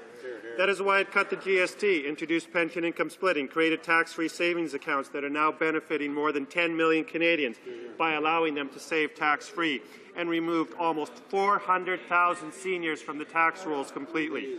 And, Mr. Speaker, it won't stop there. We recently announced the Small Business Hiring Credit, which will lower EI taxes by 15% and save small businesses over $500 million. While Liberal government would introduce a carbon tax and run up deficit budgets, this Conservative government will continue to stand up for seniors and small business owners by building on an economy that is envied by the world while keeping taxes low for all Canadians. Oral questions. Questions orales. The honourable member for Hamilton Centre. Mr. Speaker, yesterday we saw the Conservative ministers across the way simply wash their hands of the U.S. Steel tragedy. No new help for the people whose jobs are on the line. No new help for pension funds. And the minister from Nanticoke, she's been silent. This government has failed to enforce the Investment Canada Act and failed to protect employees' pensions. Why won't Conservatives stand up and protect these jobs and pensions? The Honourable Prime Minister Secretary to the Minister of Industry. Well, thank you, Mr. Speaker. Mr. Speaker, our government's thoughts are with the workers and their families during this restructuring process. While this process is ongoing, U.S. Steel has indicated that they will continue to operate, pay employees, service customers, and make pension contributions. We're monitoring the situation closely, Mr. Speaker, but the member knows that this is a provincially regulated industry, and so too are the pensions. Mr. Speaker, the government's answers continue to be muddy, but what is clear is that this is a deliberate attempt to shut down operations and evade pension obligations. U.S. Steel's plan could see 15,000 retirees lose up to half their pension. So what is the Conservative government going to do about it? Why are they turning their backs on the people of this region? The Honourable Parliamentary Secretary. Well, Mr. Speaker, the honourable member was a provincial member. He knows that this is a provincially regulated industry. He knows that so too are the pensions, Mr. Speaker. But on the issue of jobs, this government has created over 1 million net new jobs since 2009, Mr. Speaker. 90% of those are full-time.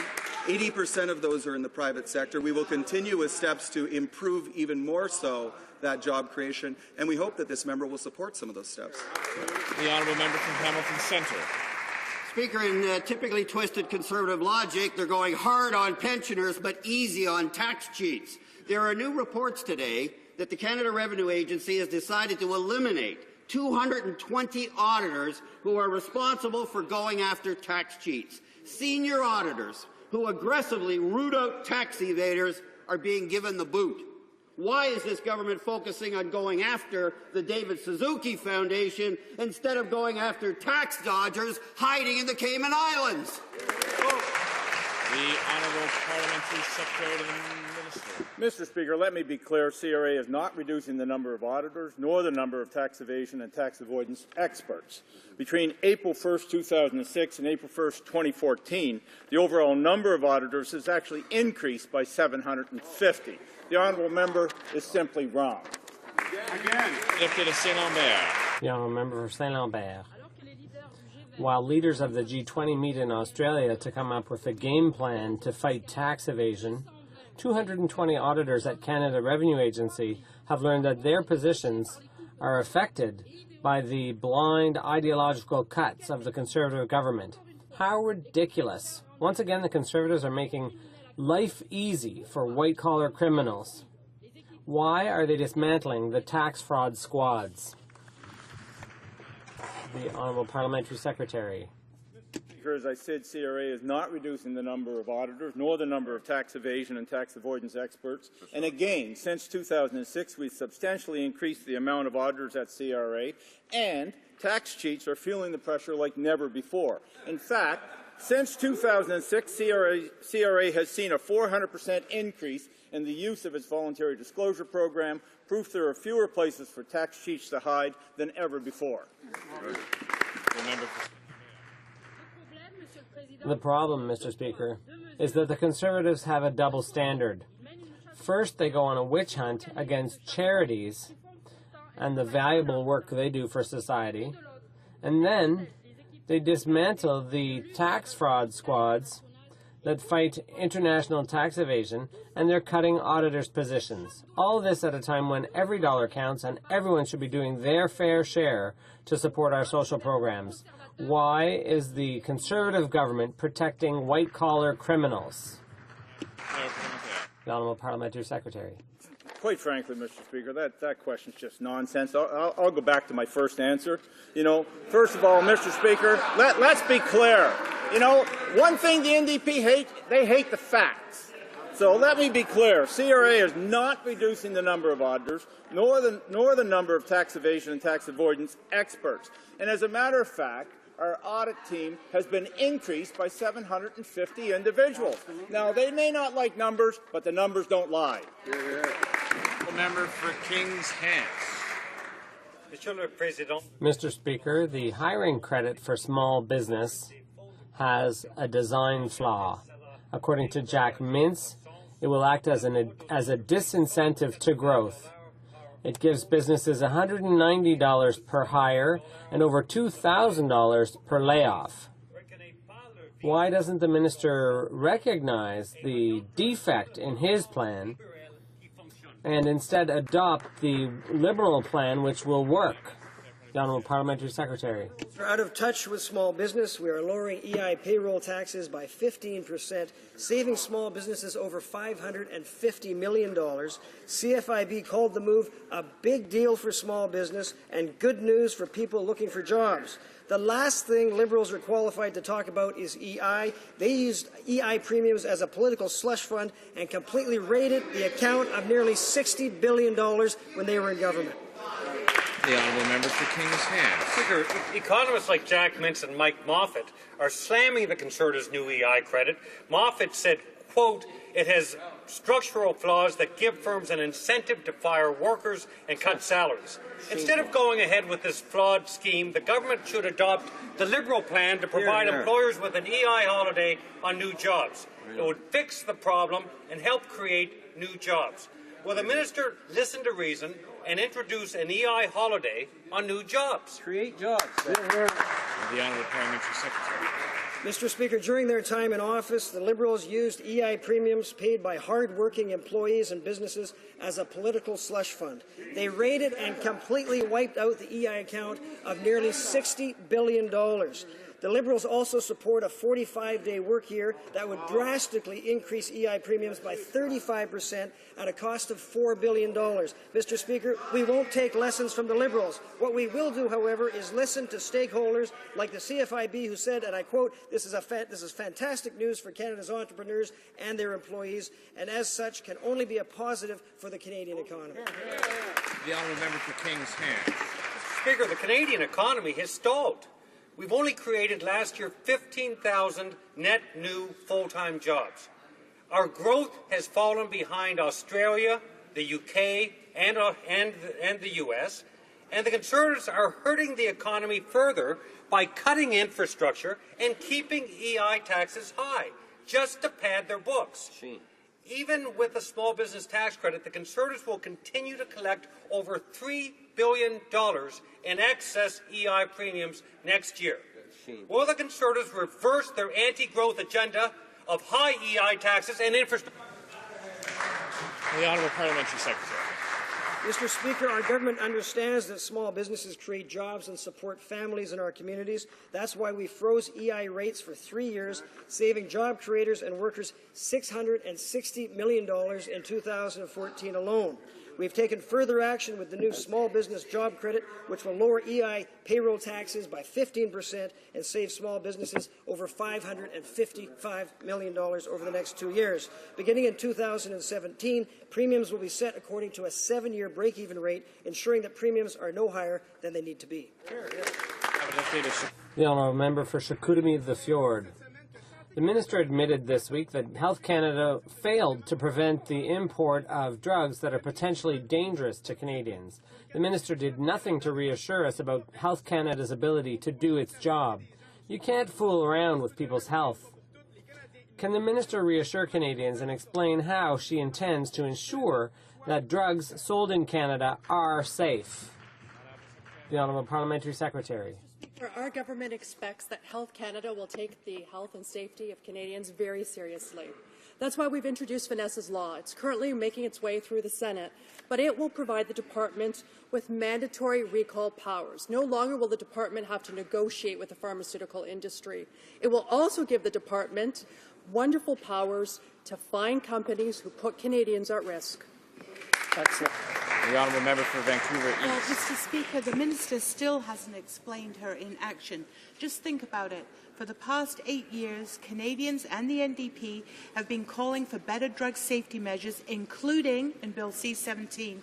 Yet today, Health Canada is still unable to stop the sale of a dangerous drug in Canada. So what steps will the minister take to fix this situation? Yeah. The health of Canadians is on the line. When is she going to take responsibility? When? The Honourable Parliamentary Secretary to the Minister of Health. You know, it's interesting that the opposition would want to raise this issue, considering they stymied every opportunity to pass Vanessa's Law before the summer recess. It was our government that went into late-night sittings so that we could pass Vanessa's Law. It's currently going through the Senate right now. It will provide the department with mandatory recall powers. Absolutely. Member for Vancouver East. Mr. Speaker, come on, let's be serious. The government held up that bill for 8 months. It was their agenda. The fact is that a U.S. investigation found that an Apotex facility in India was manufacturing unsafe drugs. The Americans banned it. Health Canada tried to follow suit, but Apotex just said no. This further demonstrates the Conservatives' failed record not only on drug safety, but also on home care, wait times, drug coverage, and Aboriginal health. How does this minister account for this dismal record on health care? Hear, hear. The Honourable Parliamentary Secretary, the Minister of Health. Well, regarding Apotex, Health Canada did ask the company to stop importing the suspect products, and Apotex refused. These products have since been subject to additional safety testing, and Health Canada has performed additional inspections to ensure all safety issues are addressed. The honourable member for Rimouski-Neigette. Mr. Speaker, income splitting is a not-so-effective policy that benefits only the wealthiest few. Even the former finance minister was against it. What's worse, the Conservative government plans to stick the provinces with part of the bill. Total cost, $1.7 billion in year one. For Quebec alone, that's $200 million. Ultimately, Canadian families are the ones who always end up paying for this tax goodie for the richy rich. Why is the Conservative government dragging the provinces into their irrational, ideological policy that benefits only the wealthy? The Honourable Parliamentary Secretary. The Minister said income splitting was a good policy for Canadian seniors, and it will be a good policy for Canadian families as well. Once the budget is balanced, our government is committed to greater tax relief for Canadian families. As a result of our low tax plan, the average Canadian family pays nearly $3,400 less in taxes in 2014. Shamefully, the NDP voted against each and every one of our tax reduction measures. The honourable member for Rimouski. Mr. Speaker, it's pretty sneaky to pay for election promises by sticking the provinces with the bill. The Ontario Finance Minister's critic says that if the federal government wanted to reduce taxes in its own budget, it should first make sure it's not doing it at the expense of the provinces. Ontario could lose over $1 billion annually because of this. This isn't the first time that provinces have had to suffer the negative consequences of Conservative decisions. Just think of health transfers and EI reforms. Does the Conservative government plan any compensation to the provinces if it goes ahead with income splitting? The Honourable Parliamentary Secretary. Government, over 1 million low-income Canadians, including 380,000 seniors, have been removed from the tax rolls entirely.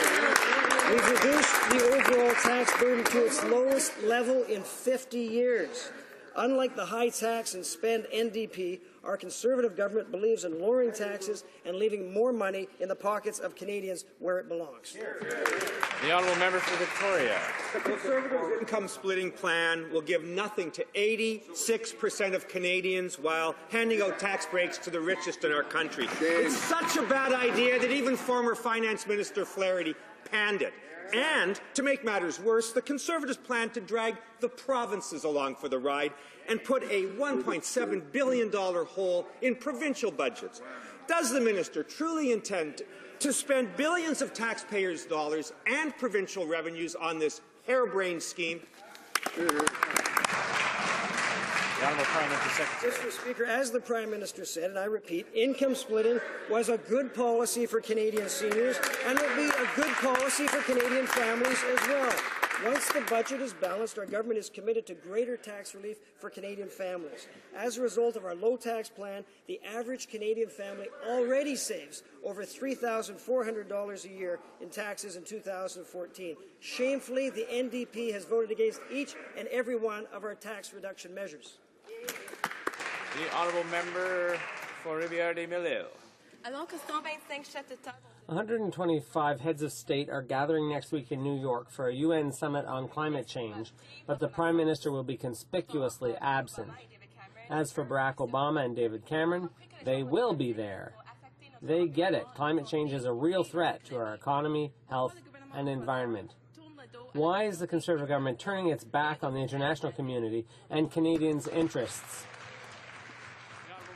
Of the environment. Thank you, Mr. Speaker. Mr. Speaker, our priority is to protect the environment while we are keeping the economy strong. We are taking sector-by-sector regulatory approach to reduce greenhouse gas emissions. We have taken actions on the largest sources of emissions in this country, the transportation sector, the electricity generation sector, and I'm very much looking forward to taking part in the UN Climate Summit in New York on Saturday next week to speak to Canada's record on taking action on climate change. Thank you, Mr. Speaker. The honourable member for Rivière-des-Mille. Mr. Speaker, the truth is this government is in no position to lecture anyone. The International Institute for Sustainable Development has just published a report on climate change. Although the Conservatives boast that they're tougher on the coal industry than the Americans, in fact, the American plan is working better than the Conservative one. Why does this government refuse to crack down on the major emitters and have them do their share? The Honourable Minister of the Environment. Thank you, Mr. Speaker. Mr. Speaker, Canada represents less than 2% of the global greenhouse gas emissions. Canada has one of the cleanest electricity systems in the world. 77% of our electricity supply emits no greenhouse gas emissions compared to 33% in the United States. Our government is very pleased the United States is following Canada's footsteps in terms of regulating emissions from power plants, and we will continue to build on our records and work with the United States to help reduce greenhouse gas emissions internationally. Thank you, Mr. Speaker. The member for Beaches East York. Because I'm flying into Trump. Mr. Speaker, earlier this week we found out the government is no longer working on the oil and gas regulations it's been promising for 7 years. Also this week, the International Institute for Sustainable Development says that the Conservatives' coal regulations will have negligible effect. So much, Mr. Speaker, for their vaunted sector-by-sector approach to greenhouse gas reductions. And now, Mr. Speaker, the Prime Minister is skipping the UN Climate Change Summit in New York next week. Is this incompetence, Mr. Speaker, or do the Conservatives not yet believe in climate change? The Honourable Minister of the Environment. Mr. Speaker, our government is the world leader when it comes to addressing climate change. We continue to work with the provinces and territories on reducing the emissions from the oil and gas sector, and it is premature to comment further on future regulations. And thanks to our actions, Mr. Speaker, we have seen significant reduction in greenhouse gas emissions, and unlike the NDP, who think you can tax your way out of every problem, we are getting results without imposing a carbon tax. The Honourable Member for Saint-Léonard-Saint-Michel. Thank you, Mr. Speaker. The Conservatives apparently don't recognize the generally held view that investment in infrastructure is a major driver of economic growth. The Chamber of Commerce, David Dodge, the Canada West Foundation, the Canadian Council of CEOs, the Canada Labour Congress, the C.D. Howe Institute, and all provinces and territories are calling on this government for action. The Conservative response? Cuts of 90% for infrastructure. Will the Conservatives reverse this reckless cut? Thank you very much, Mr. Speaker. The Liberals are out of touch on infrastructure as well. Mr. Speaker, the new Building Canada plan is open for business. This is the most significant investment in infrastructure in our nation's history. We're working very closely with our municipal and provincial partners. Applications are being received. Projects are being approved. Mr. Speaker, we're getting the job done. The member for Trinity Spadina. Mr. Speaker, the City of Hamilton and its steel plants are facing a critical situation as a direct result of the failed economic policies of this Conservative government. Tax cuts don't solve every problem. What Hamilton steel plants need is new business, and they need it now. Canada has a $400 billion infrastructure deficit, yet this government is cutting infrastructure spending by close to 90% this year. Investments in housing and transit drive demand for steel. When will this government actually make the investments in cities they need to build a stronger economy, stronger cities, and more importantly, a stronger Hamilton? Parliamentary Secretary to the Minister of Infrastructure. Well, thank you very much, Mr. Speaker, and I congratulate the honourable member on his by-election victory. I welcome him to the House.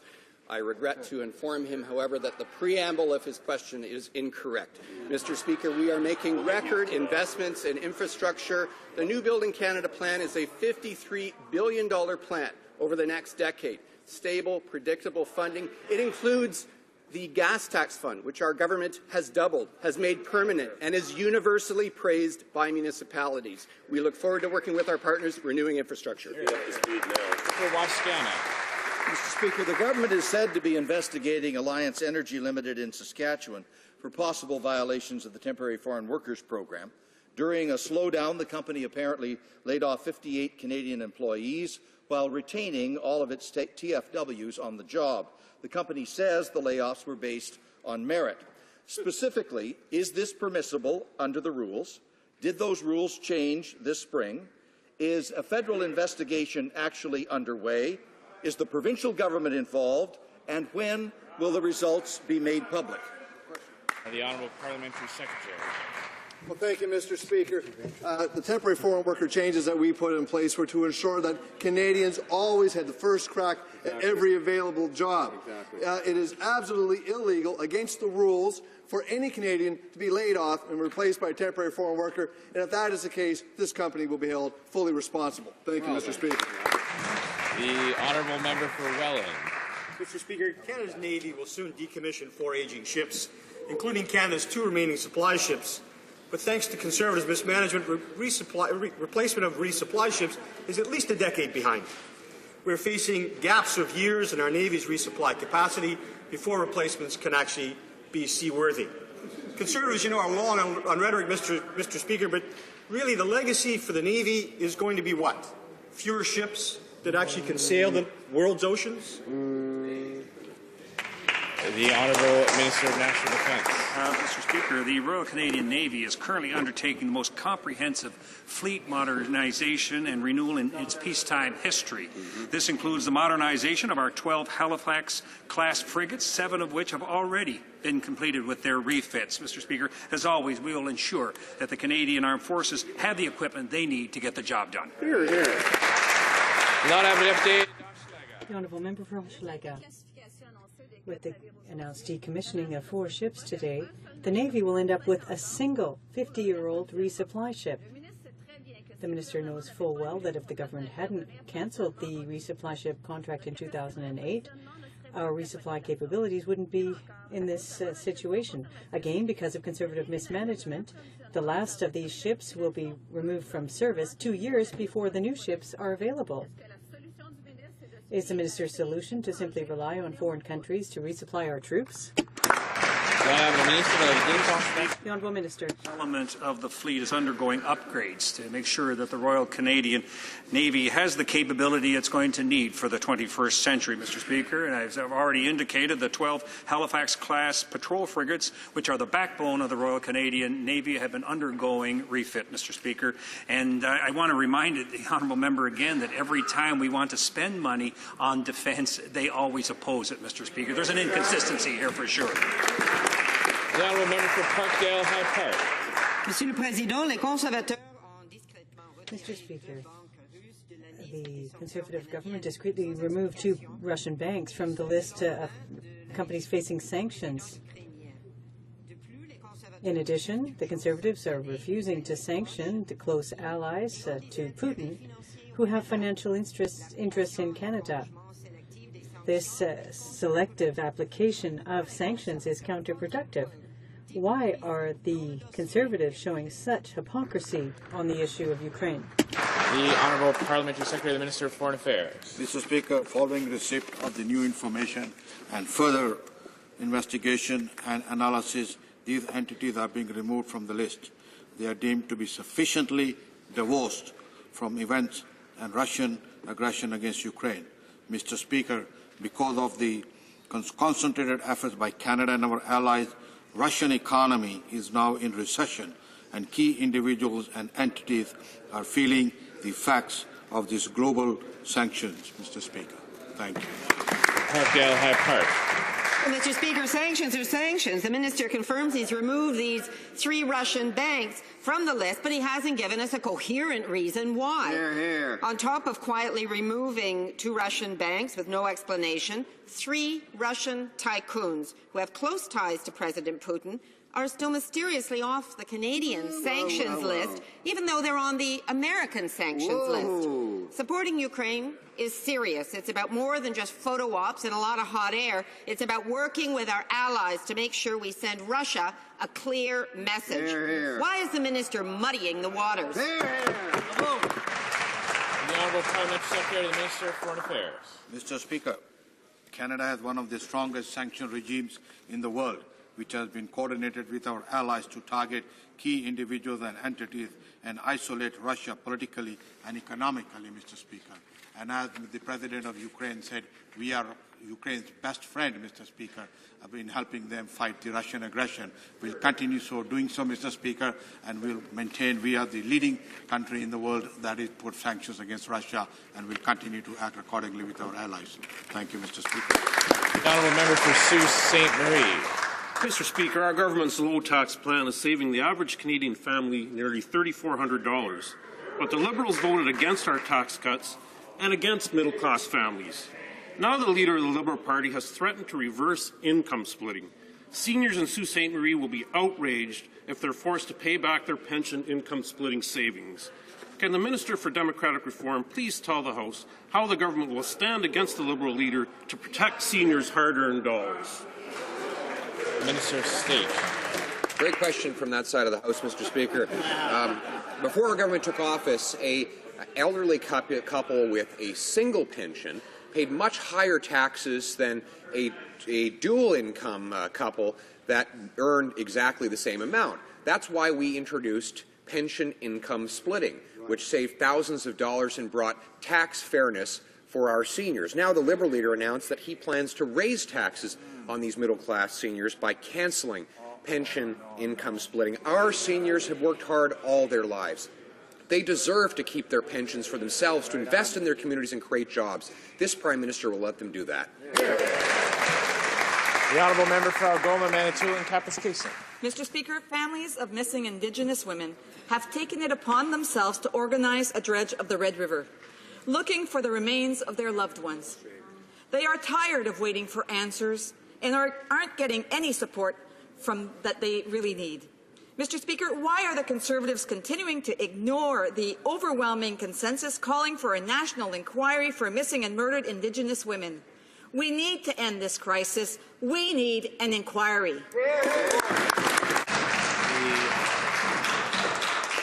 Honourable Parliamentary Secretary. Thank you, Mr. Speaker. I'm very proud of our action plan to address family violence and violent crimes against Aboriginal women and girls that will counter violence. We will continue to work with communities to develop safety plans to raise awareness and take measures to empower Aboriginal women and girls. We are developing more community safety plans on and off reserve, including regions identified specifically by the RCMP. This action plan will raise awareness to break intergenerational cycles of violence. It will engage men and boys, and it will address underlying causes of violence through structured initiatives. Mr. Speaker, thank you. The honourable member for Algoma, Manitoulin, Kapuskasing. Mr. Speaker, we need to do more than just raise awareness. Mr. President,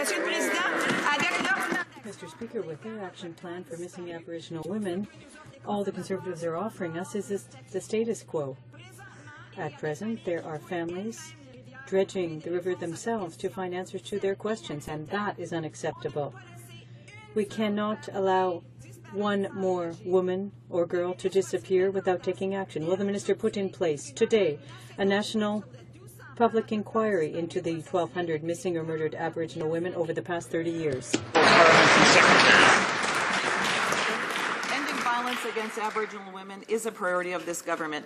We've taken concrete action and have invested $11 million since 2007 through Status of Women Canada towards local projects that work to eliminate violence against Aboriginal women. We've made historic investments to improve the quality and ensure accountability of education on reserves for Aboriginal students. We passed the Family Homes on Reserves and Matrimonial Interests and Rights Act, extending basic rights and protections to Aboriginal women living on reserves. Maybe the parties opposite should have supported the bill if they wanted to stand up for Aboriginal women. Honourable member for Abitibi James Nunavik EU. Thank you, Mr. Speaker. The Conservatives would just like us to give up and forget about the 1,200 missing or murdered Aboriginal women. Today, Mr. Speaker, we're going to set aside the government agenda and debate the adoption or not of the committee report to discuss this social tragedy. The report should have called for a national inquiry. On our part, we don't intend to allow these women to be forgotten. When will we see a national public inquiry? Thank you, Mr. Speaker. We don't need another national inquiry. What we need is action. And I'd like to read you a quote from Chief Ron Evans of the Norway HoC Nation. We have spent years researching the statistics and systemic causes of violence. We have worked with and involved families of victims, frontline workers, local and national organizations, and law enforcement. Their input is the foundation of this action plan. This is a significant step forward in addressing family and domestic violence, intergenerational violence, and providing supports and resources to frontline workers. This government is listening to Aboriginal communities and is taking action. The honourable member. Mr. Speaker, our actions in this country, Mr. Speaker, must be consistent with justice and reconciliation. Today, Mr. Speaker, we will set aside the government's agenda and move concurrence on the committee's report. Canadians understand the importance of calling an inquiry. Canadians know violence against Indigenous women must be ended. An inquiry is a crucial step along that path. So why don't the government finally agree to call an inquiry? Yeah. Thank you, Mr. Speaker. I'd like to share another quote with the House, this time from Bernadette Smith, the sister of Claudette Osborne, who has been missing since July 2008. She said this action plan is something that our families have been waiting for. I would like to thank the government for their commitment to addressing this issue. We've had numerous studies on this issue, and the time for action is now. We can't stand idly by and talk about this without taking significant action. This action plan will have a direct impact on families, and it will help keep our women and girls safe. I'm proud of the action our government is taking. The honourable member for Halifax West. Speaker, this inept government squandered more than $280,000 because they couldn't pay their cell phone bills on time. Taxpayers aren't happy to see their money wasted on late charges. Millions of Canadians pay their bills on time every month. Why can't the government? The Honourable Parliamentary Secretary. Mr. Speaker, the late fees incurred by Shared Services Canada last year were completely unacceptable to the Canadian taxpayers and to our government. That's why Shared Services Canada took action to consolidate billing down from 75,000 individual phone bills and ensure that nearly 99% of all phone bills are now paid on time. We've reduced telephone costs by $57 million in this year alone, Mr. Speaker. The honourable member for Lac Saint Louis. Mr. Speaker, the Prime Minister's initial response to the global economic crisis was to tell Canadians that it provided some great buying opportunities. Then the Conservatives sold off the Royal Silverware from Rideau Hall for $4,000 and had to buy it back for $100,000. Now we learn that they sold a bulldozer for $5,500 and then were forced to buy it back for $65,000. Their record clearly shows that they should not be in the business of providing market advice. Will the Conservatives apologize to Canadians for their incompetence? And the Honourable Parliamentary Secretary. Mr. Speaker, the decision by public servants to sell these items was clearly made in error. In 2012, a review was initiated to ensure that there are greater checks in place to help prevent this from happening in the future. Following the review of the program, a management action plan was implemented and the Minister has been advised that no further incidents such as this have since occurred. The Honourable Member for Nickelback. Mr. Speaker, the Ring of Fire in Ontario's north holds vast potential for economic growth and regional development. But this week we learned that the company is preparing to walk. Northerners are fed up. Instead of a real plan from the Liberals of Ontario, there's real trouble. Startup is delayed, the smelter is on hold. Thousands of potential jobs are in jeopardy, but we see no leadership from the Conservatives. What will the Conservatives do now to get the Ring of Fire file moving? Speaker, our Conservative government is focused on what matters to Canadians, creating jobs and economic growth throughout the country, including Ontario's north. Since its creation, FedDev Ontario has helped build a prosperous Ontario region, and FedNor and FedDev Ontario have helped build a prosperous Ontario by investing in community and economic development programs. This has helped increase business activity, grow new economic opportunities, and create new jobs, Mr. Speaker. Canada has the best job creation record among all G7 countries, and we will continue down that path. We hope the opposition parties will support us in that. Member for Nickelback. Mr. Speaker, I think this time you should listen to the question.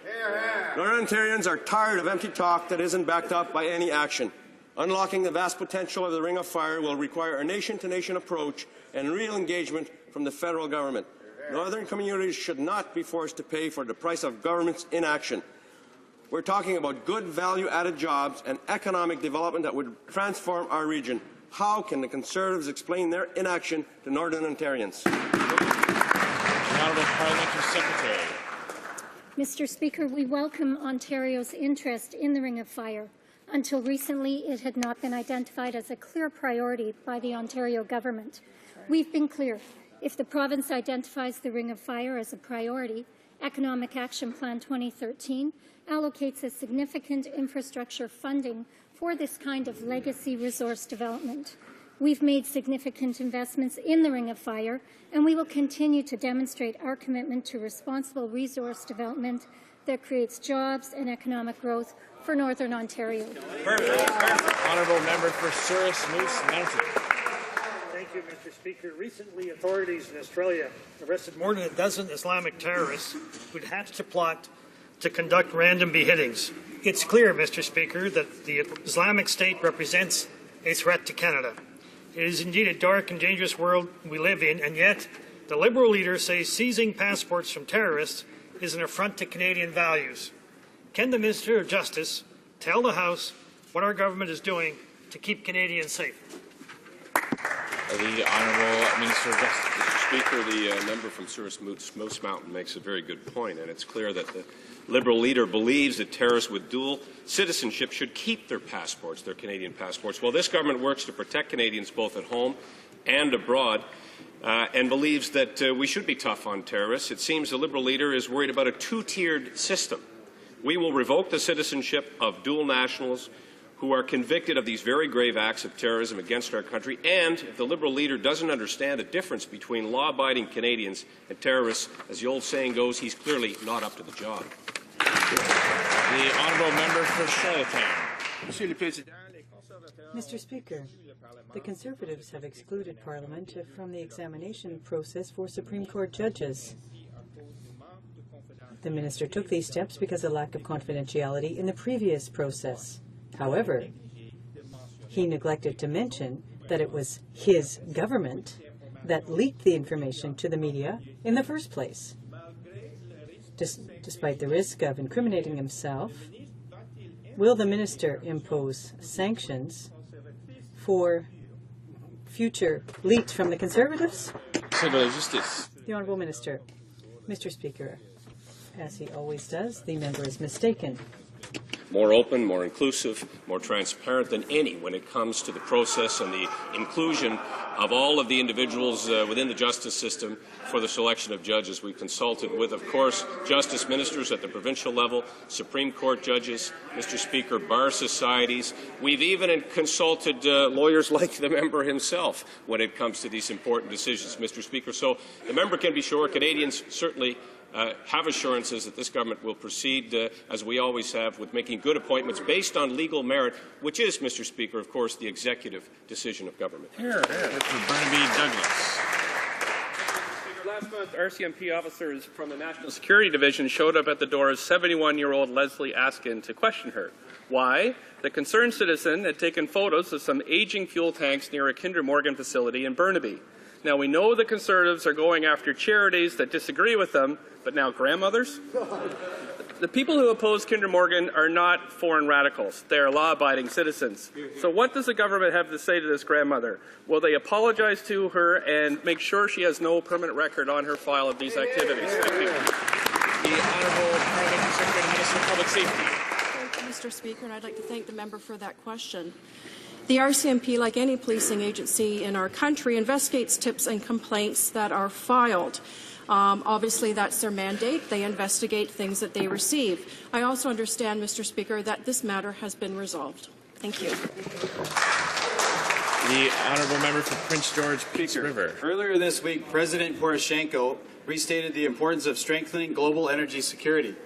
Our government is taking action, and yesterday the Minister of Natural Resources and the United States Secretary of Energy continued their work to demonstrate global leadership on this important file. Can the Parliamentary Secretary to the Minister of Natural Resources update this House on what our government is doing for Ukraine? The Honourable Parliamentary Secretary to the Minister of Natural Resources. Thank you, Mr. Speaker, and I'd like to thank the member for Prince George Peace River for that question. We are working closely with the United States in support of G7 efforts to share our collective expertise and technologies with Ukraine to assist them in transitioning to other energy sources. The Minister also spoke about the importance of energy infrastructure in North America and expressed the benefits of the Keystone XL pipeline and that those benefits we will have for both of our countries.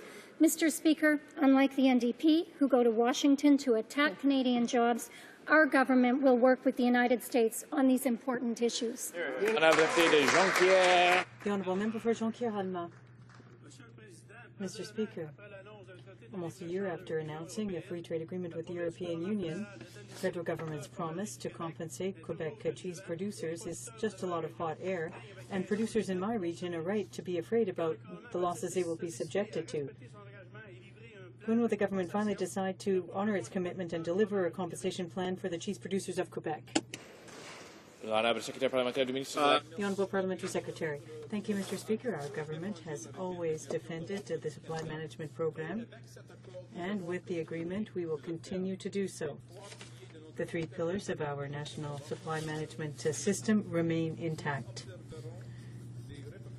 We will see the potential repercussions on dairy producers as time unfolds, and if they are negatively affected, we will help them financially. Mr. Speaker, we are currently involved in consultations with leaders in the dairy sector. Thunder Bay Superior North. Mr. Speaker, if our Prime Minister introduced a bill that would stick Canadian taxpayers with billions of payouts to China for 3 decades, give Chinese companies huge advantages over Canadian ones, and let secret tribunals weaken Canadian sovereignty, he knows even his own MPs would vote against it. So why did the Prime Minister ratify this incredibly secretive, one-sided, and foolish treaty with Communist China? The Honourable Parliamentary Secretary, the Minister of International Trade. Mr. Speaker, I'd like to thank the member for that question, but as the member knows well, China is the second largest economy in the world, and Canadian exporters are selling and dealing with that country on a daily basis. Sure are. And the jobs created from that account for 1 in 5 jobs in Canada. Canadian exporters have been asking for protection. The P in FIPA stands for protection, Mr. Speaker, and this will give these companies certainty on their contractual dealings in China. It's leveling the playing field, Mr. Speaker, because Chinese companies already have such protections and certainty in Canadian courts. This is about securing that certainty for our exporting sector, Mr. Speaker. The Honourable Member for Edmonton, St. Albert. Thank you, Mr. Speaker. Mr. Speaker, the government established Shared Services Canada in 2011 to provide centralized technology infrastructure services. Its mandate includes providing better value for money. However, in 2013 alone, Shared Services Canada paid more than $275,000 in late payment fees for cellular telephone services. Now, the government has promised, and I look forward to, a balanced budget in 2015. So the simple question is, how much has the government budgeted to cover its own inability to pay its bills on time? The Honourable Parliamentary Secretary. Thank you, Mr. Speaker. As I mentioned earlier, Shared Services Canada has a mandate to manage telephony costs, and that's why they consolidated accounts from 75,000 separate accounts, and they are ensuring now that over 99% of all accounts are paid on time. We've reduced telephone costs by $57 million a year alone. Thank you, Mr. Speaker. That concludes question period for today. À l'occasion de... On this occasion of the 100th anniversary of the Royal 22nd Regiment, I would like to draw your attention to the presence in the gallery of many soldiers from the regiment, some in service and others retired.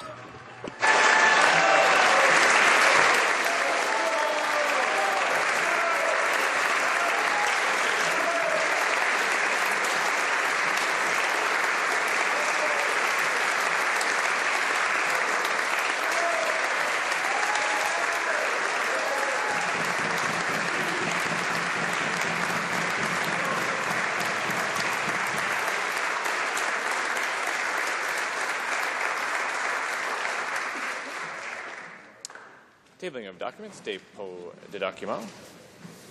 Dépôt de projet de loi émanant du gouvernement. Introduction of government bills. Minutes by ministers. Reports from interparliamentary delegations. The Honourable Member for Ottawa-Vanier.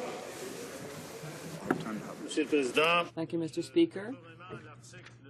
And pursuant to Standing Order 34.1, I'm pleased to present in both official languages to the House the report of the Canada-Africa Parliamentary Association respecting its bilateral mission to the Republic of Madagascar and the Republic of Mozambique from March 15 to 21st, 2014.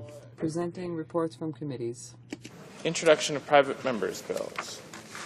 Monsieur Gaudin, appuyé par Mr. Gaudin, second, asking for permission to table a private member's bill to amend the Navigable Waters Protection Act. This motion is deemed reported. The member for Acadie-Bathurst. Thank you, Mr. Speaker. I'm pleased to table today a bill in order to protect the Nebesigwit River. It is my duty to do everything in my powers to protect this waterway for the population of my riding. This is one of the most beautiful rivers of the Northeast, with shorelines along the Pabineau First Nation. We have to preserve this wealth for future generations, and I hope take advantage of a river that's clean and healthy. Unfortunately, the changes the Conservatives have made to habitat protection for fish and changes to the Navigable Waters Protection Act and the Canadian Environmental Assessment Act will compromise the quality of life of our children and grandchildren. This is why my colleagues in the New Democratic Party and myself are taking measures to build a fairer and greener Canada.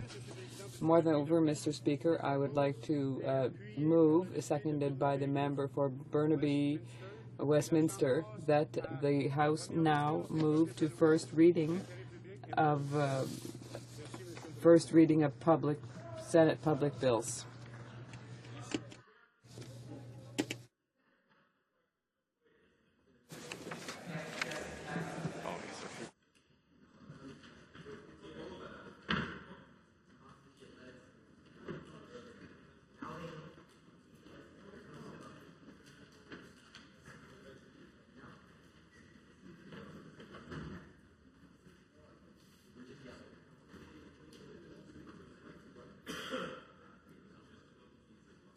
Monsieur Gaudin. Mr.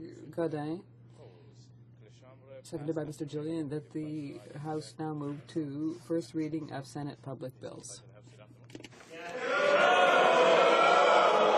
All those in favor will please say yea. All those opposed will please say nay. My opinion, the nays have it. Call on the members.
Question is the following one. Mr. Godin, seconded by Mr. Julian, move that the House proceed to first reading of Senate public bills. All those in favor of the motion will please rise. Mr. Nicholson. Mr. Nicholson. Mr. McKay Central Nova. Mr. McKay Central Nova. Mr. Paradis. Mr. Paradis. Mrs. Aglukak. Mrs. Aglukak. Mr. Chong. Mr. Chong. Mrs. Chupe. Mrs. Trupe. Mr. Dykstra. Mr. Dykstra. Mr. O'Brien. Mr. O'Brien. Mr. Gould. Mr. Gould. Mr. Poiliev. Mr. Poiliev. Mrs. Wong. Mrs. Wong. Mr. Upal. Mr. Upal. Mr. Lake. Mr. Lake. Mr. Carey. Mr. Carey. Mr. Camp Pitt Meadows Maple Ridge Mission. Camp Pitt Meadows Maple Ridge Mission. Mr. Albus. Mr. Albus. Mr. Straw. Mr. Straw. Mr. Trottier. Trottier. Mr. Braid. Mr. Braid. Mr. Calandra. Mr. Calandra. Mr. Watson. Mr. Watson. Mr. Gill. Mr. Gill. Ms. James. Ms. James. Mrs. Block. Mrs. Block. Mrs. McLeod. Mrs. McLeod. Mr. Lemieux. Monsieur Lemieux. Mr. Armstrong. Mr. Armstrong. Mr. Menegakis. Mr. Menegakis. Mr. O'Toole. Mr. O'Toole. Ms. Adams. Ms. Adams. Mr. Komarnicki. Mr. Komarnicki. Mr. Trost. Mr. Trost. Mr. Albrecht. Mr. Albrecht. Mr. McKenzie. Mr. McKenzie. Mr. Galipeau. Mr. Galipeau. Mr. Mays. Mr. Mays. Mr. Van Kesteren. Mr. Van Kesteren. Mr. Woodworth. Mr. Woodworth. Mr. Leaf. Mr. Leaf. Mr. Zimmer. Mr. Zimmer. Mr. Hayes. Mr. Hayes. Mr. Yerdega. Mr. Yerdega. Mr. Julian. Mr. Julian. Madame Laverdière.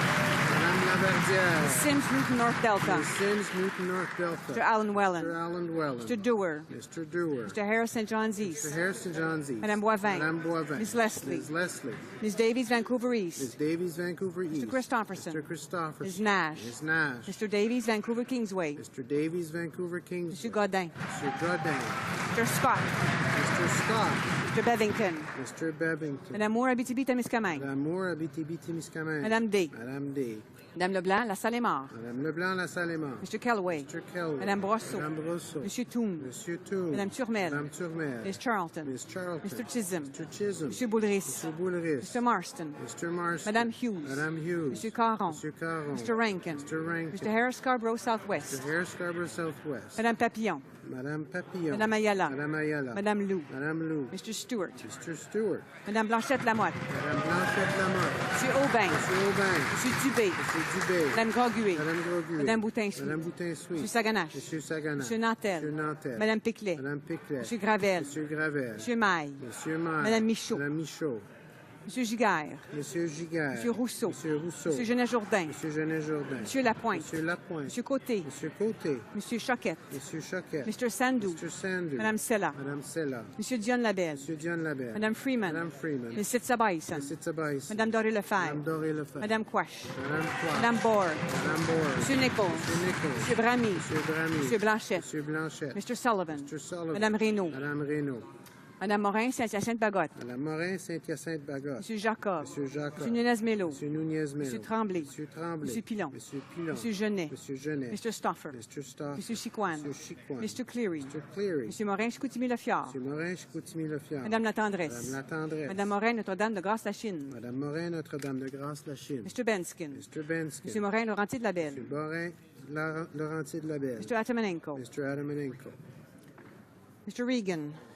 Mr. Regan. Monsieur Bélanger. Monsieur Bélanger. Mr. Bryson. Mr. Bryson.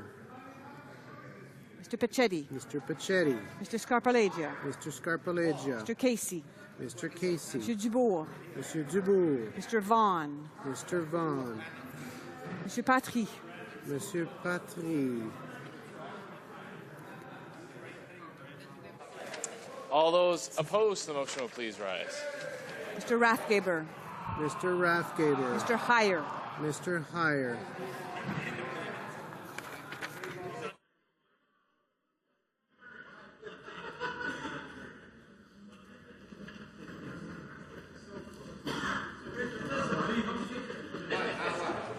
Yeas pour 131, 131. Nays contre 2, 2. I declare the motion carried. First reading of Senate public bills. Motions. Motion.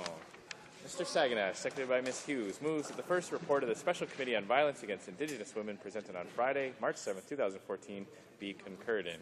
Debate. The Honourable Member for BTB Beijing.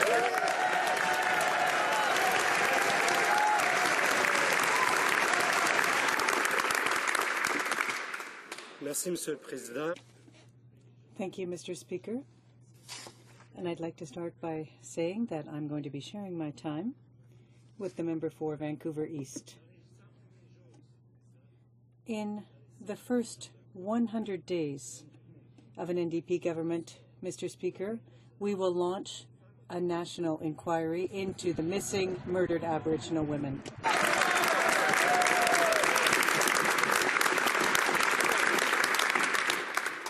Quand vous voyez, Monsieur le Président, you can see, Mr. Speaker, it's because there are systemic reasons involved here affecting these women. The structures and attitudes that allow this violence to continue must be examined, exposed, and addressed. The only way to achieve that is through a commission, a public inquiry, Mr. Speaker. experience more violence because they are Indigenous and because they are women. Amnesty International found that Indigenous women are most likely to die before non-Indigenous women in this country, and more likely to die violently. In many Indigenous cultures and societies, we are taught to honor women as life givers, as knowledge keepers, as storytellers, as medicine women, as our word carriers, as community members and human beings, and colonialism has impacted negatively on those values, Mr. Speaker. The violence that is perpetrated against Indigenous women is the same violence against the environment today, the same violence that assaulted parents and grandparents in residential schools. Let me quote from the Supreme Court of Canada case, in the case of R. versus Ipoli.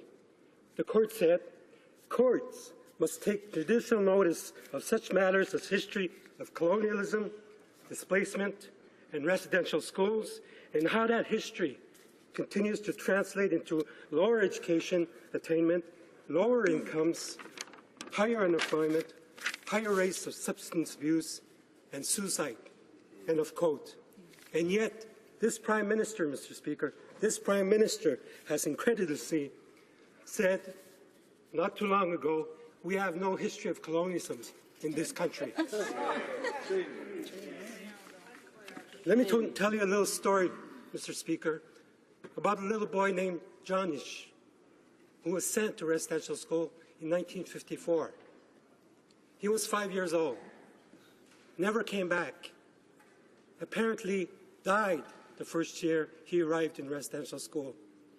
His mom, Mr. Speaker, his mom never knew till after 2 years of his death. His mom, my mom, for 40 years, never knew where Johnish was buried. For 40 years, Mr. Speaker.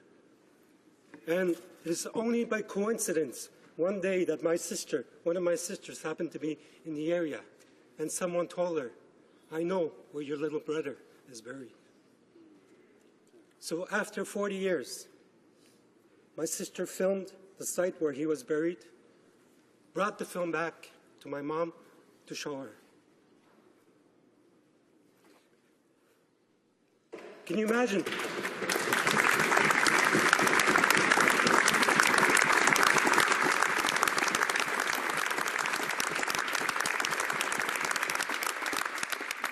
So 40 years, Mr. Speaker, until she found out where my little brother laid. And I don't know if you've seen your mother cry. I saw my mother cry many times. But the day she saw that video, I had never seen her cry that way. That's closure, Mr. Speaker. That's what we call closure.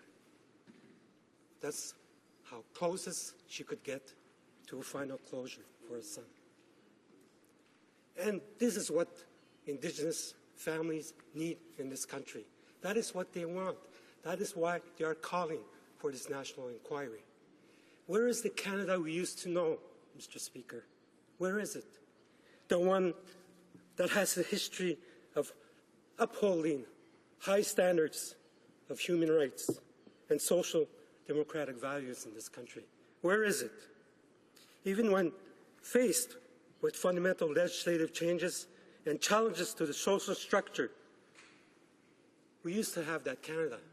It's no longer there.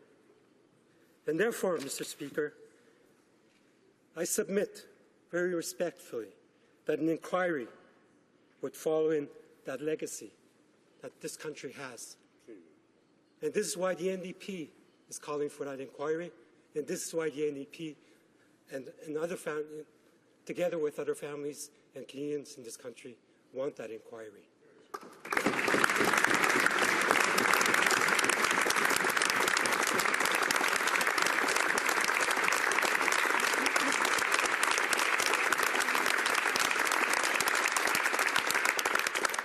So I stand here today, Mr. Speaker, to conclude. I stand here because I want the families of the missing and murdered Indigenous ladies, women, so that we can heed their calls for a national inquiry. It is their time. Give them their time so that they can find that that they can get close to that closure that they also need. So therefore, Mr. Speaker, this is why my party, this is why on this side of the House, no longer than 100 days after our election as a government, we will call that inquiry, and we will provide that justice that we all need. Thank you.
comments, questions et commentaires. The Honourable Member for Algoma, Manitoulin, Kapuskasing.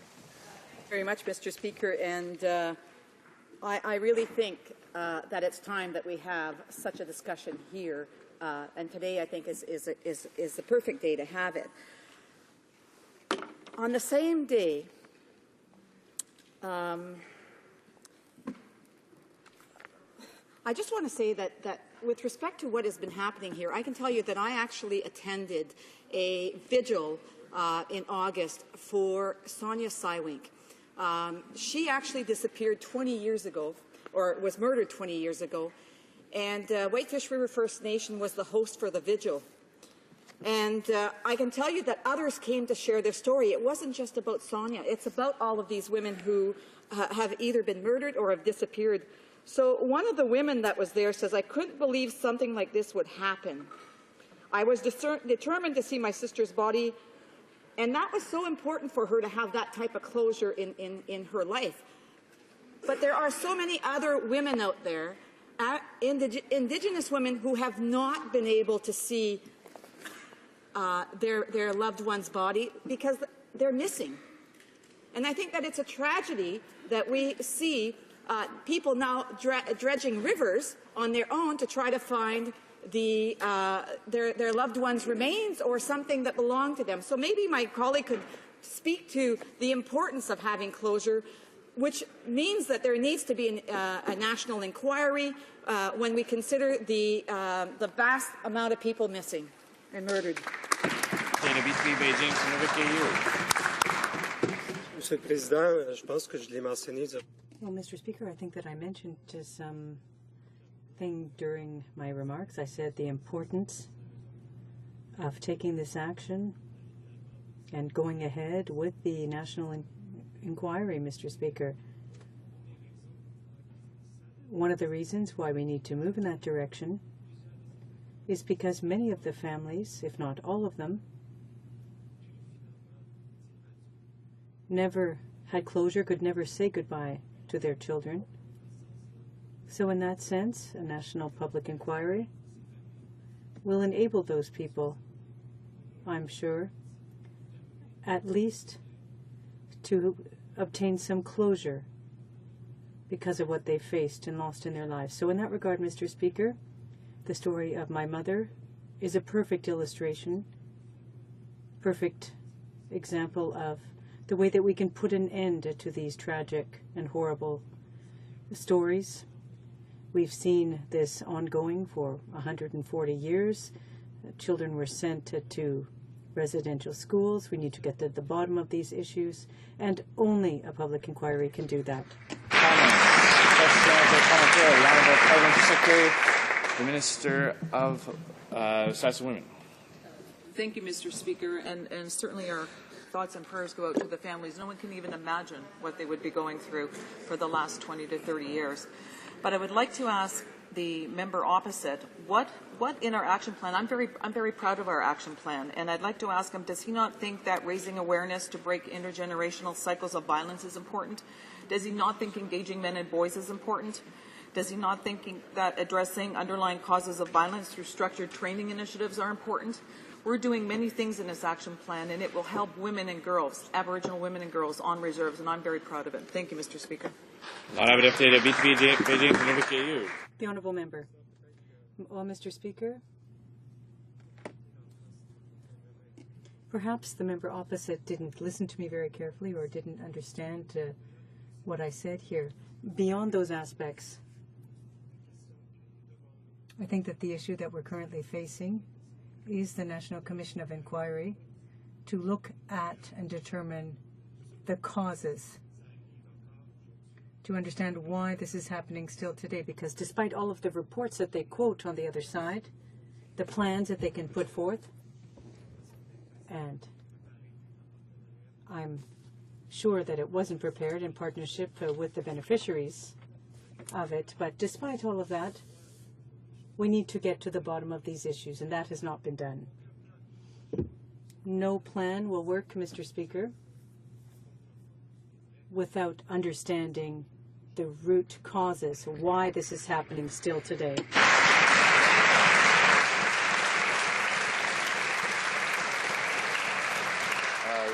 debate, veuillez please du débat. The honourable member for Vancouver East. Mr.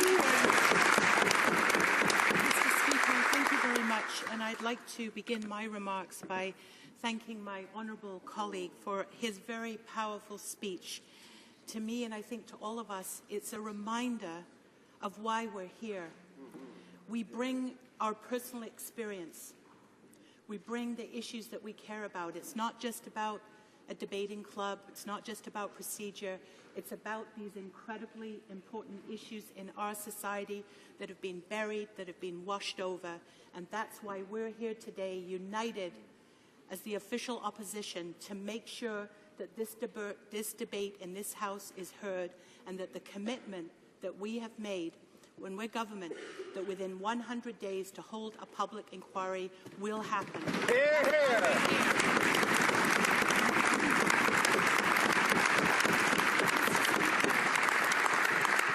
It took more than 20 years for the Opal inquiry in British Columbia to happen. I remember going back to 1987 when I was a city councillor in Vancouver and women began to go missing in Vancouver's downtown east side. And we were always told, don't worry, there'll be an investigation, very similar to what we heard from the Minister for the Status of Women yesterday. There'll be a criminal investigation, case by case. Well, those disappearances were never followed up. And it was the families and the friends of the missing women, many of whom were Aboriginal and many of whom were sex workers. It was the family and friends who finally came together and said, there's something horrific going on here. It's not about individual cases. It's about our justice system. It's about predators. It's about the failure of our justice system to see these missing women as citizens, as vulnerable people. And so these disappearances for years were just not dealt with. And it took more than 20 years to finally get the public inquiry in Vancouver. It wasn't a perfect public inquiry, but it was important because it did shed light and open the door to examine some of the systemic issues that my colleague talked about. And what we're saying here today is that we need to take that experience that happened in British Columbia, and we need to understand that it's happening right across the country. It's not isolated to the Highway of Tears in northern BC. It's not isolated to Vancouver's downtown east side. It's happening in Manitoba. It's happening in Saskatchewan. It's happening in Ontario. It's happening in Atlantic Canada. And so when I listened to the minister responsible for the status of women yesterday talk about her action plan, and I looked at what that action plan was, $2.5 million over 5 years to create projects and raise awareness. Well, awareness is important, and we have to show the leadership here to create that awareness. But we need to have a public inquiry to ensure that we're not just looking at individual cases, but we're looking what happened and why society as a whole failed these women. What is it that went wrong and why? And only a public inquiry can do that. I remember meeting with the Minister of Justice in 1991, 1999, a couple of years after I'd been elected, and saying to the then Minister of Justice, who was a Liberal Justice Minister, and explaining about what had happened in Vancouver's downtown east side. And I was shocked, because although he was sympathetic, he actually was not aware what was going on. And I realized then the tremendous amount of work that had to be done, because the story was focused in Vancouver, and at that point the huge story of what was happening across the country had not yet fully come to light. So that's how long it takes, Mr. Speaker. And I want to say that an inquiry is important because the stories of the families need to be heard. We're talking about individual women who have been missing and murdered. We're talking about the impact on families, on communities. And what I find troubling about the government's response, and in fact, as was so well said by Audrey Huntley, who's the co-founder of No More Silence, She said in reaction to the government's announcement, "It feels to me like it's really laying the blame on the Aboriginal community and completely ignoring stranger violence." She went on to say, "We need to engage Canadian society in why Aboriginal women aren't valued." That's really what it comes down to. They're not valued when it comes to the police investigating their cases. They're not valued by the child welfare system, and they're not valued by their foster families. So it's really a very deep systemic problem. That's what Audrey Huntley had to say. So, Mr. Speaker, she's not the only voice.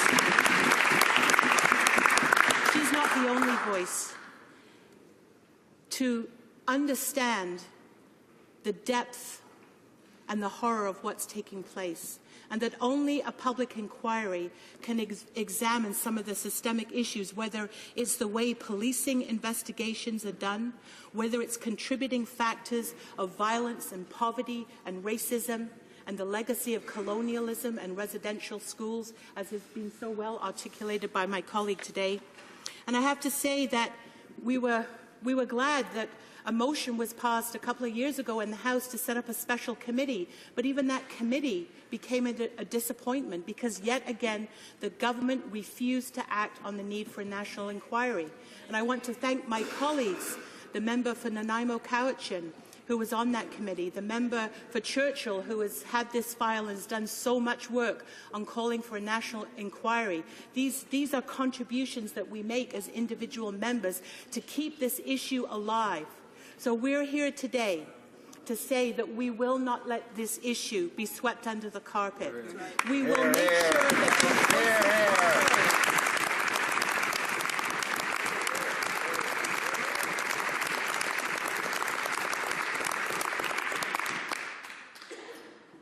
I don't believe that it will take 20 years like it did for the Opal Commission, because I believe that we have an historic opportunity next year, in about a year, to change the government and to put in place a government that is progressive, an NDP government that actually listens to what people are saying and makes commitments to follow through on the suffering and the historic injustices of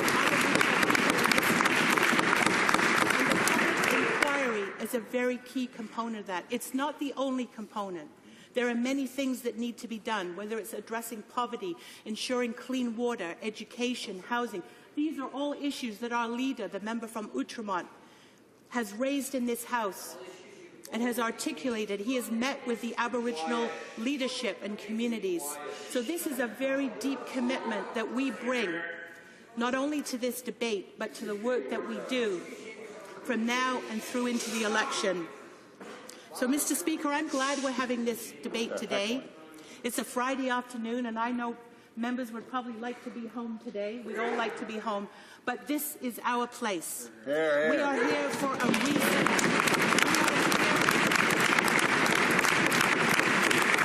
We are here in solidarity with the organizations that have called for the national inquiry. We're here in solidarity. We're here to make sure that those voices are heard. So I'm glad that we're having this debate. We will make that commitment to follow through. I know the government doesn't like it, and they want to just have us contained to the little action plan that trots out, and believe me, it's just a few $1 million over 5 years. It's really kind of a pathetic response.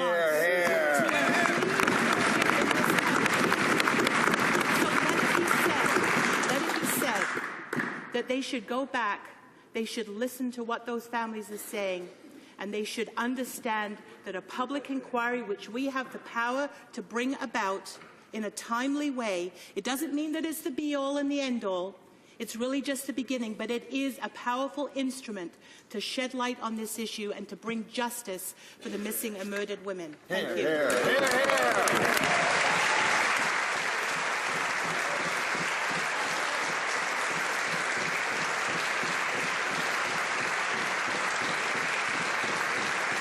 And comments, questions or commentary. The Honourable Minister of the Environment. Mr. Speaker, couple points I'd like to raise. I'm an Aboriginal woman. I stand in this House and listen to day in and day out the debates and comments from the NDP and the Liberals. talking about Aboriginal women issues, but when it comes to taking real action, I see the opposite happen day in and day out. I'm an Aboriginal woman who went to residential school. My mother went to residential school. My uncles went to residential school. My brother went to residential school. But I also came into this House to make change to support Aboriginal women. I had a good friend who was killed in a domestic violence situation. Her husband was released from prison under the house arrest law of Canada. And I still firmly believe today that she would still be alive if that law had not existed. We in this House, our party, worked really hard to remove that section to protect women. The second point, as an Aboriginal woman, to stand in this House and to fight for the rights to have equal rights as non-Aboriginal women when it came to matrimonial rights was very disturbing to me. To watch the NDP and to watch the Liberal women fight so that Aboriginal women do not have the same rights as them when it comes to matrimonial rights. So when it comes to domestic violence situations, women cannot escape with a property or any belongings. So if you really want to protect women, you will give women the same rights as non-Aboriginal women in this country.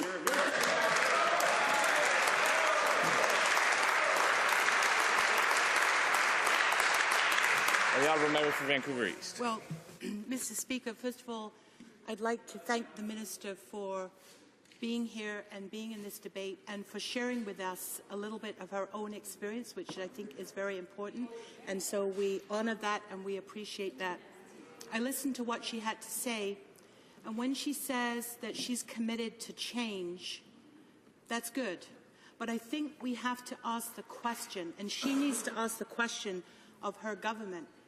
What is the change that this government has actually brought about? Because what I see and what was announced in this action plan is really just a list of projects that will take place over a few years. It does not address the systemic change that needs to take place. And that's the point that we've got to make. And that's the point that unfortunately the Minister is not wanting to respond to. So we will keep pressing it.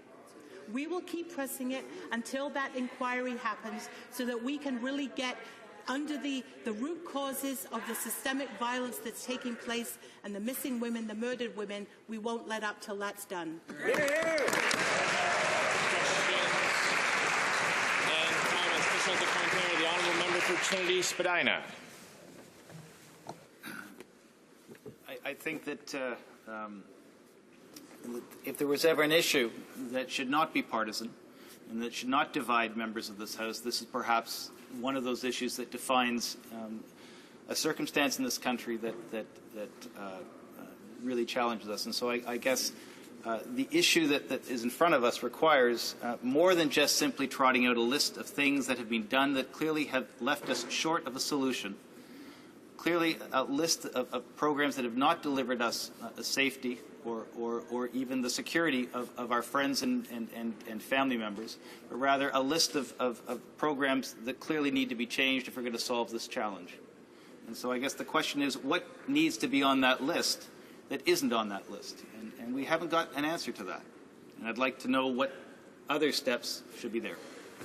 Member for Vancouver East. Well, first of all, I'd like to congratulate the member on his election in Trinity Spadina, and he represents an urban riding very similar to my riding in Vancouver East. And I think it's an important point because the issue that we're debating today of the missing and murdered women, it's a huge issue in our cities.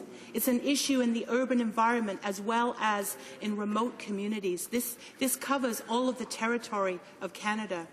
And he asked a very important question. What is it that needs to be done? What are some of the things that we need to respond to? And I can tell him that our members on the special committee that was set up last year, we valiantly tried to include measures that need to be taken, not just these little projects here that will take a couple of years or so, but big issues like good housing, clean water, education, equality, proper supports and resources for addiction issues. I mean, the list is long, but none of that is being done. Please join in the debate. Parliamentary Secretary for the Minister of the Status of Women. Thank you, Mr. Speaker. I welcome the opportunity to participate in this important debate on the concurrence motion before the House today. And I want to thank all the members of the special committee on all sides of the House who participated in this important study. Our government takes this issue very seriously, and I was pleased to be a part of the committee who heard from several expert witnesses along with the families of the victims. It is so important to speak to the First Nations who have been affected and ask them how we can help. How can we work to break the cycle of violence? And I'm proud to speak about the Special Committee's report today and highlight the good work the committee has accomplished. They have done Canadians a great service by bringing attention to this serious issue and shedding light on this complex problem.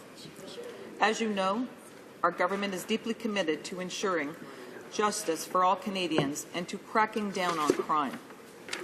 Mr. Speaker, the research is clear. Aboriginal women experience high rates of violence. The RCMP's recent report, for example, has confirmed that Aboriginal women are overrepresented among murdered and missing women. Far too many Aboriginal families have felt the effects of violent crime and have lived with the aftermath. This is unacceptable. Mr. Speaker, sorry, I just wanted to let you know that I will be sharing my time with the Parliamentary Secretary for Labour. Canada is a country where those who break the law are punished, where penalties match the severity of the crimes committed, and where the rights of the victims are fully recognized. Abhorrent acts of violence are not tolerated in our society.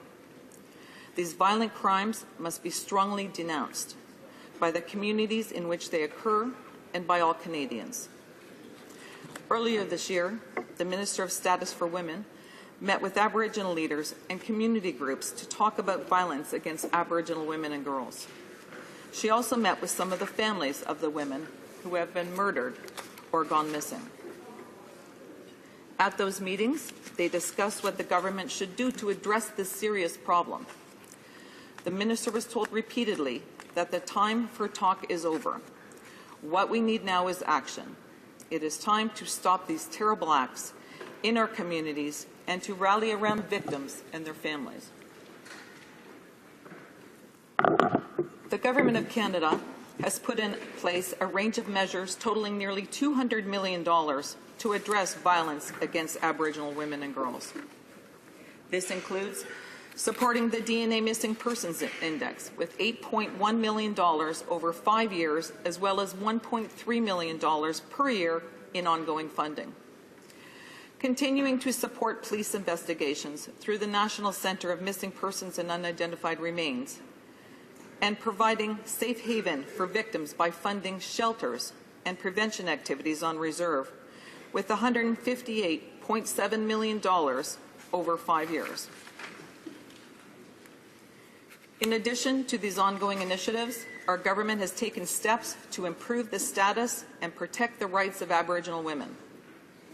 For example, we passed the Family Homes on Reserves and Matrimonial Interests for Rights Act to ensure that people living on First Nation reserves have similar access to similar matrimonial real property and protections than those living off reserve.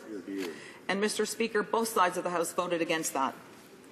We also introduced the Canadian Victim Bill of Rights, which sets out, for the first time in Canadian history, clear rights for victims of crime. Finally, there is our Safe Streets and Communities Act, which eliminated the use of conditional sentences or house arrest for serious and violent crimes. This brings me to the action plan to address family violence and violent crimes against Aboriginal women and girls. This action plan is our government's response to the report of the House of Commons Special Committee on Violence Against Indigenous Women. It sets out how we will allocate our new investment of $25 million to reduce violence against Aboriginal women and girls. The plan identifies how we will work with partners in 3 priority areas: preventing violence, supporting victims, and protecting Aboriginal women and girls from violence. Over the next 5 years, we will provide funding to Aboriginal organizations and communities to develop local solutions to address these priorities. By bringing together a broad range of initiatives, the action plan builds on the valuable work that is already underway to address violence against Aboriginal women and girls. The goal is to leverage these earlier successes so that we can build upon previous investments while expanding our efforts. For example, under this action plan, more communities, both on and off reserve, will develop community safety plans, $8.6 million over 5 years. These plans work because they are designed and implemented by community members who understand better than anyone the unique safety challenges of the community in which they live. This initiative has been very successful in empowering communities to take charge of their own safety. In addition to community safety planning, we will fund projects aimed at breaking intergenerational cycles of violence and encouraging healthy relationships. That's $2.5 million over 5 years. And we will work with communities to empower women and girls to speak out. And we will engage men and boys in preventing violence against women and girls. The action plan also sets out a range of initiatives to support victims, $7.5 million over 5 years, and that includes support for family police liaison positions. Family police liaison improve communication between police and victims' families by ensuring that family members have access to timely information on cases. Mr. Speaker, violence against Aboriginal women and girls is a serious issue that requires a multifaceted response. No government or organization can tackle this problem alone. This work must be done in partnership across federal organizations, with provinces and territories, and through the leadership of the Aboriginal communities and organizations. The action plan is one important step towards safer communities for Aboriginal women and girls. Specifically, we will continue to work with federal, provincial, and territorial ministers responsible for justice and public safety to coordinate actions across the law enforcement and justice systems. Ensure that Aboriginal organizations and communities play a direct role in the Community Safety Planning Initiative and other efforts. And we will provide communities and organizations with easier access to funding for a variety of projects to address violence against Aboriginal women and girls, including those to raise awareness, promote healthy relationships, and prevent violence on reserves.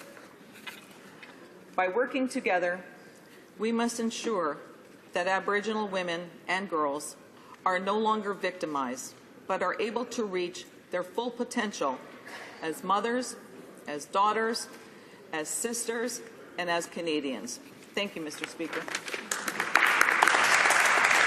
Question of comments, question of the commentary. The honourable member for Vancouver East. Well, thank you, Mr. Speaker, and I listened to the Parliamentary Secretary's comments, and I know she participated on the special committee. I just want to make the point that I think it's important to note that the premiers, pretty well every Aboriginal organization in this country has now come to the conclusion that a public inquiry is needed. So it is sort of ironic and questioning about why the federal government would be so offside with what has become a very strong consensus. And I want to ask her a question. Could she imagine a situation if 1,200 nurses had gone missing and were murdered over a period of years? What would be the response of our society? Would it be, well, we just have to look at this case by case and ensure that the law is applied? Or would it be, there's something terribly wrong here in what's happening to nurses and why they're disappearing and why they're being murdered? And I'd like to ask the Parliamentary Secretary that question. Why are they so opposed to the need and the evidence for a public inquiry when the consensus in this country is so strong that it needs to be done. Thank you, Mr. Speaker. And the member opposite is correct. I did sit on that committee for approximately a year, and I heard the same thing that the member heard. And when we listened to the families of the victims, only one family member asked for a national inquiry after she was finished her statement. So I'm not sure why she thinks all the organizations and every single Aboriginal woman and girl is supporting a national inquiry, because that's not so. And here are some examples. Despite the opposition's assertions that we're not listening to Indigenous communities, we've heard some resounding support for our action plan. The Commissioner, James Wilson, of the Treaty Relations Commission of Manitoba, had this to say: "The announcement of this framework is a solid step towards building a new relationship that will address and overcome this issue. Through this relationship, we can help shape a brighter future for Indigenous women and girls across our country." And the president of the National Association of Friendship Centers spoke up and offered this input: "Experience has shown us the most effective way to address this critical and troubling issue is in our own communities through targeted and sustained investments that address community needs and priorities. This action plan sets us on the right path to advance this important work." Mr. Speaker, this comes directly from the president of NAFC. We are listening to them, Mr. Speaker. Comments, questions, et commentaires. The honourable member for Trinity-Spadina. I have listened with great interest to this list of programs, largely announcements that were made before my arrival here in the House of Commons. If they were effective, we wouldn't have a list with 1,200 names on it. And while the focus is clear that there is work to be done sometimes within the community that is affected here, quite frankly, the dynamic is right across the country and exists on and off reserve, in rural Canada and urban Canada, in the east and the west. And so my question to you is clearly, when there is a need for a new approach to tackle a problem which we have not solved, why is the announcement about response to a problem instead of the steps that are required to prevent this problem? And why are we falling back on a list of old programs that have failed rather than reaching out to find new programs that are clearly required to solve a dynamic which is absolutely, fundamentally unacceptable? Parliamentary Secretary. Thank you, Mr. Speaker. Well, first of all, I'd just like to point out that when the Liberal government was in power for over 10 years, they didn't do anything to help women and girls, let alone Aboriginal women and girls. So I don't know how we can sit there and wonder what we are doing for women and girls in general, because no government has done more for women and girls and Aboriginal women and girls than this government on this side of the House. And what we've accomplished in the last even 5 years is we've improved community safety, and that's working well. We've established a National Centre for Missing Persons and Unidentified Remains. We've launched a new website for tips. We've developed a police database, a compendium of best practices to help communities. We've developed community safety plans, funded awareness materials, and, of course, the $25 million that will go towards the missing and murdered Aboriginal women. Thank you, Mr. Speaker. Resuming debate. Reprise de débat. The Honourable Parliamentary Secretary, the Minister of Labour. Thank you, Mr. Speaker, and I think it's particularly appropriate that we're discussing this today in the riding of Kamloops Thompson Caribou. Of course, it's Take Back the Night, where we will be, a large group will gather, and they will be giving speeches, and then they will be marching. So, again, very, very appropriate to be discussing this very important issue today. And, of course, part of the goal of Take Back the Night is eventually we all wish that we do not have to be discussing violence against women and girls. And of course, it saddens me to hear about these violent acts against women, sisters, mothers, daughters, wives, almost every day in communities across Canada. And Mr. Speaker, I'm a nurse. I worked in Aboriginal communities. I worked in rural emergencies. And I saw firsthand some of the very, very horrendous situations that young women and girls and older women face. So I find it very, a little bit offensive when the opposition speaks to sort of indicate that they don't think that we care about this issue. We care passionately about this issue. We might disagree on the best way to move forward. We do disagree on the best way to move forward. Our government believes that we know many of the causes.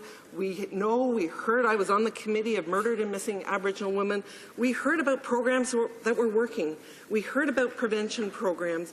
We looked at this for a year. We heard from families. Everyone was touched by the conversations that these families had. So I think we need to look at this issue and not say one group cares and the other doesn't care. We all care. We just disagree in terms of how we need to move forward. Exactly. So again, it's terribly distressing to know that Aboriginal women and girls continue to face violence and that so many go missing or are found murdered. And these are issues that require concrete, long-term actions in order to address every aspect of these crimes. Nothing is more important than the safety of families and our communities.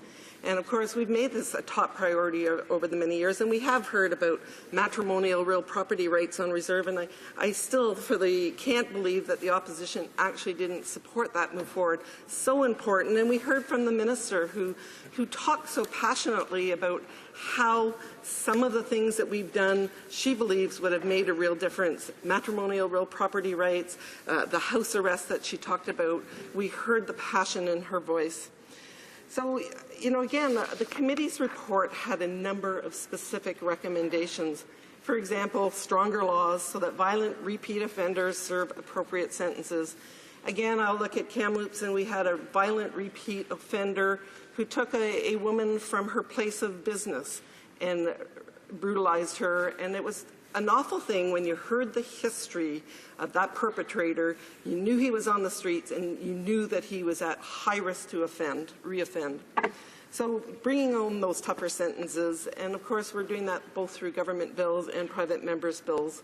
The Victims' Bill of Rights, which was introduced in April 2014 and is mentioned specifically in the committee report. Once passed, the victims' rights would be enshrined into Canadian federal law for the first time, establishing statutory rights to information, protection, and restitution. And again, over the period of the summer, I had the opportunity to be joined by the Minister of Justice. We had a conversation, a roundtable conversation, and we had the mother of a young girl who was brutally murdered, who talked to us about how she felt as a mother and how she was treated within the system, and how she had very practical, sensible recommendations for the Victims' Bill of Rights. But she really encouraged us to be moving forward with it because of the experience that she had. So again, that's a really important measure. Another important measure, the report also calls for the creation of a national DNA Missing Persons Index. And of course, in Budget 2014, we committed $8.1 million to do just this. And this index is going to allow for the national collection and matching of DNA profiles to support the investigations of missing persons and unidentified human remains.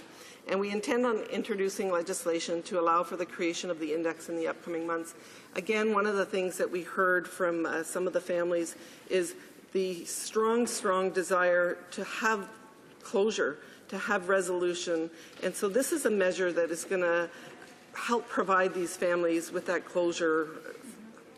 So we're also looking at addressing human trafficking in a very strong national action plan to combat human trafficking. It was, of course, launched in June 2012, and we've, of course, introduced aggressive initiatives to prevent human trafficking, identify and protect victims, and prosecute perpetrators. Again, significant investments to specifically address violence against Aboriginal women and girls. So Budget 2010, there was $25 million towards programs and initiatives that address the disturbingly high number of missing and murdered Aboriginal women. And I think, in terms of the inquiry, the opposition, the NDP opposition, talked to the process in British Columbia, and I know that Wally Opal has very specifically come out and he said, you don't need a national inquiry. There's been report after report, there's recommendations, there's programs that work, you need to move on. So I think, I see, Mr. Speaker, do I have 1 minute left? 30 seconds. Again, so I'm just going to close with that same comment that I said at the very beginning. Everyone in this House cares passionately about this issue. The only difference is how do we best move forward. And in this case, the government feels we are best to move forward with action, and that's what we intend to do. It is my duty to interrupt the proceedings on the motion at this time, and accordingly the debate on the motion will be rescheduled for another sitting. It being 1:30, the House will now proceed to the consideration of private members' business as listed on today's order paper. Affaires émanant des députés, private members' business, resuming debate at second reading of Bill C-591, an act to amend the Canada Pension Plan and the Old Age Security Act, pension and benefits, standing in the name of Mr. Van Kesteren. The Honourable Parliamentary Secretary, the Minister of Labour, has 3 minutes left to conclude her remarks.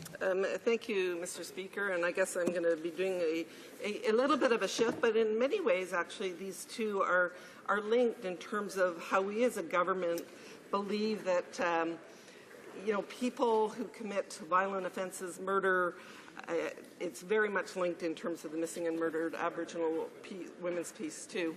But I think what we're talking about, of course, is the Bill C-591, introduced by my honourable colleague. And I think it sounded from the comments from the opposition that it appears that all the parties will support this plan. And of course, this is to amend the Canada Pension Plan and the Old Age Security Act, and to deny CPP survivor benefits and the OAS allowance to anyone convicted of murdering their spouse, common law partner, or parent. And so, as the member for Chatham-Kent Essex and others have pointed out, no one wants to see spouse killers reap a taxpayer-funded financial benefit for their heinous act.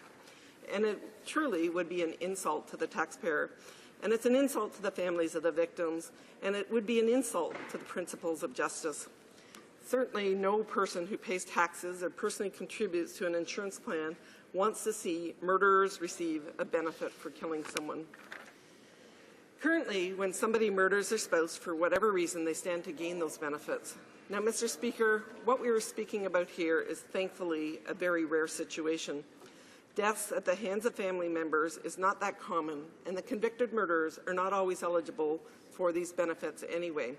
However, it still happens that each year between 2003 and 2012, an average of 21 individuals in all age categories were accused of killing their parent or step-parent.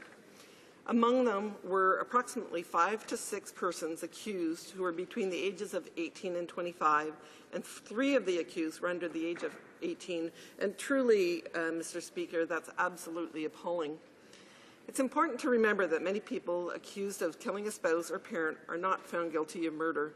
And among those convicted of murder, some would not qualify for these benefits in any case. Of these people, roughly half would be rendered ineligible for the CPP survivor pension and death benefit, a third for the OAS allowance for the survivor, and less than 1/10 for the surviving child's benefit. I will emphasize again that fewer than 30 people each year would be affected in the context of a public pension system, in which, of course, the CPP alone coverage to 13 million contributors per year. So again, a very small number. So we're proceeding carefully with this bill because we want to be fair. First, I think it's important to note the legislation will only apply to people who have been convicted of murder rather than all those who are charged with murder. And of course, that's a basic principle of common law, that a person accused of crime is presumed innocent till guilty. And I see my time is up. And Member there once again. Resuming debate, the Honourable Member for Hamilton Mountain. Mr. Speaker, I'm pleased to rise in the House today to participate in the discussion of Private Members Bill C-591, an act to amend the Canada Pension Plan and the Old Age Security Act, pensions and benefits. I've listened with great interest to the rhetorical flourishes of the Conservative members who've debated this bill so far. The member for Cumberland, Colchester, Musquodoboit Valley said his government, quote, always puts victims first. And not to be outdone, the member from Kamloops, Thompson Caribou, said that, quote, it is clear that our Conservative government continues to stand up for the rights of victims and that Canadians can count on us to deliver results. Quite the chest-thumping by a party that's trying desperately to persuade Canadians that it is the only party that's tough on crime. The only problem is that this bill didn't actually originate with them. This is decidedly not a Conservative bill. On the contrary, it's a watered-down version of a bill that was first introduced in this House as far back as June of 2010, and which was then reintroduced in this current Parliament on June 9th, 2011. How can I be so certain of that chronology, Mr. Speaker? Well, because, in fact, it's my bill. Now, I suppose imitation is the sincerest form of flattery, and as New Democrats, we're certainly used to governments stealing our ideas and implementing them. But when the Liberals did it with respect to Medicare and pensions, they at least didn't have the audacity to claim these ideas as their own. That's why everyone knows that it was J.S. Woodsworth who gave Canadians their old age pensions, and Tommy Douglas who brought us Medicare. But the Conservatives have made this place so hyper-partisan that they can't even acknowledge in passing that this bill had its genesis across the aisle. It's mind-boggling. Unless, of course, they were fearful that by referencing my bill, they would draw attention to the differences between our two legislative initiatives, and that theirs would then be found to come up short. And indeed it would. Let me explain. At the heart of both my bill and the bill now being put forward by the member from Chatham-Kent Essex is the principle that criminals should not be able to profit from their crimes. And I had assumed that this principle would be firmly enshrined in the eligibility criteria for government benefit programs. Imagine my surprise then when I received the following correspondence. Quote, I have a relative who killed his wife, served very little time for manslaughter, and is and has been collecting CPP survivor benefits for over 10 years. Since 1 to 2 women per week die at the hands of their partners, how many more men are collecting this? How is this legal? I researched the file to verify that this could really happen and learned that there is no legal prohibition that prevents people who have been convicted of spousal homicide from collecting either the death benefit or the survivor pension. Clearly, that's a loophole that must be closed. My bill set out to do precisely that. It amends the Canada Pension Plan to prohibit the payment of a survivor's pension, orphan's benefit, or death benefit to a survivor or orphan of a deceased contributor if the survivor or orphan has been convicted of the murder or manslaughter of the deceased contributor. Now, I want to draw attention to that last line. My bill would have prohibited anyone from benefiting from both murder and manslaughter. That is something that the Conservative bill we're debating here today does not do. Yes, if you're convicted of first or second-degree murder, you will no longer be entitled to collect survivor pension benefits. But if you commit manslaughter, you can merrily continue to collect. Really? How is that fair? How is that putting victims first? I can't imagine that this would pass the nod test for anyone who is watching this debate, either here in the House today or on their TVs. It sure doesn't pass the nod test for Susan Fetterkind. Who is Susan Fetterkind, you ask? Susan is a woman from British Columbia whose father killed her mother. He stabbed her multiple times and then went on to collect pension survivor benefits for 28 years until his death.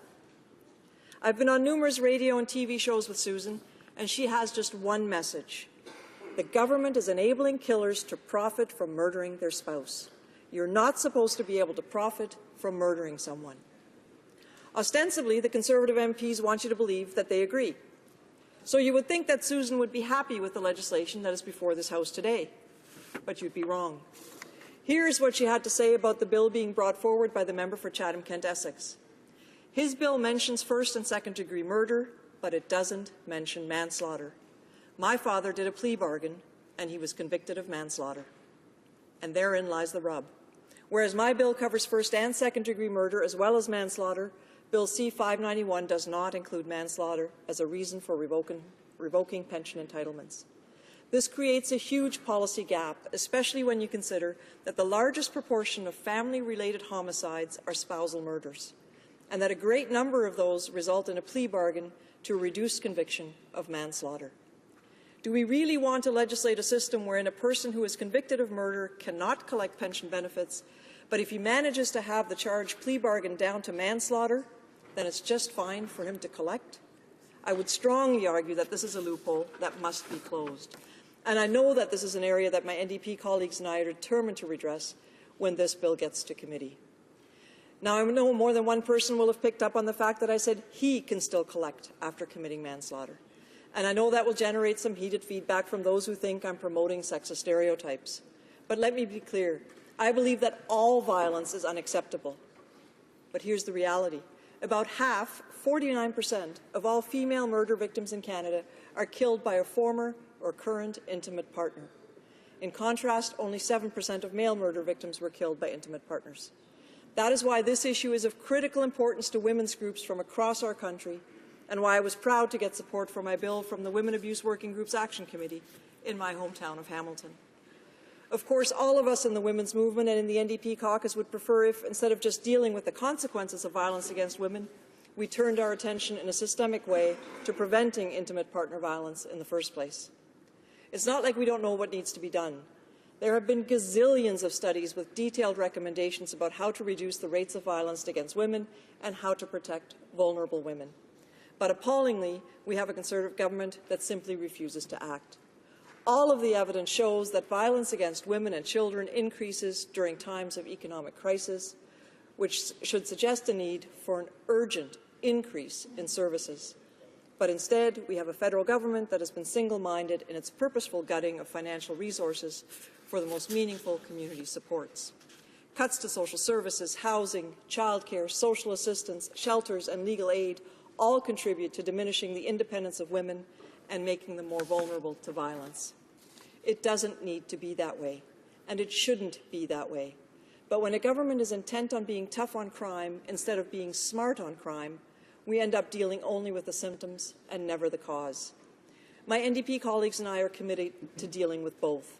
We will support the bill that is before us today, Bill C-591, and we will work to improve it in committee by making sure it doesn't just cover first- and second-degree murder, but manslaughter as well.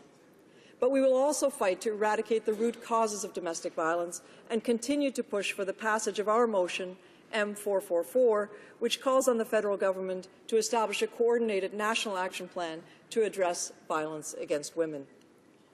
The Conservatives have happily adopted my bill as their own. I would encourage them to steal M44, too. New Democrats are secure in the knowledge that ours are still the only policies worth stealing.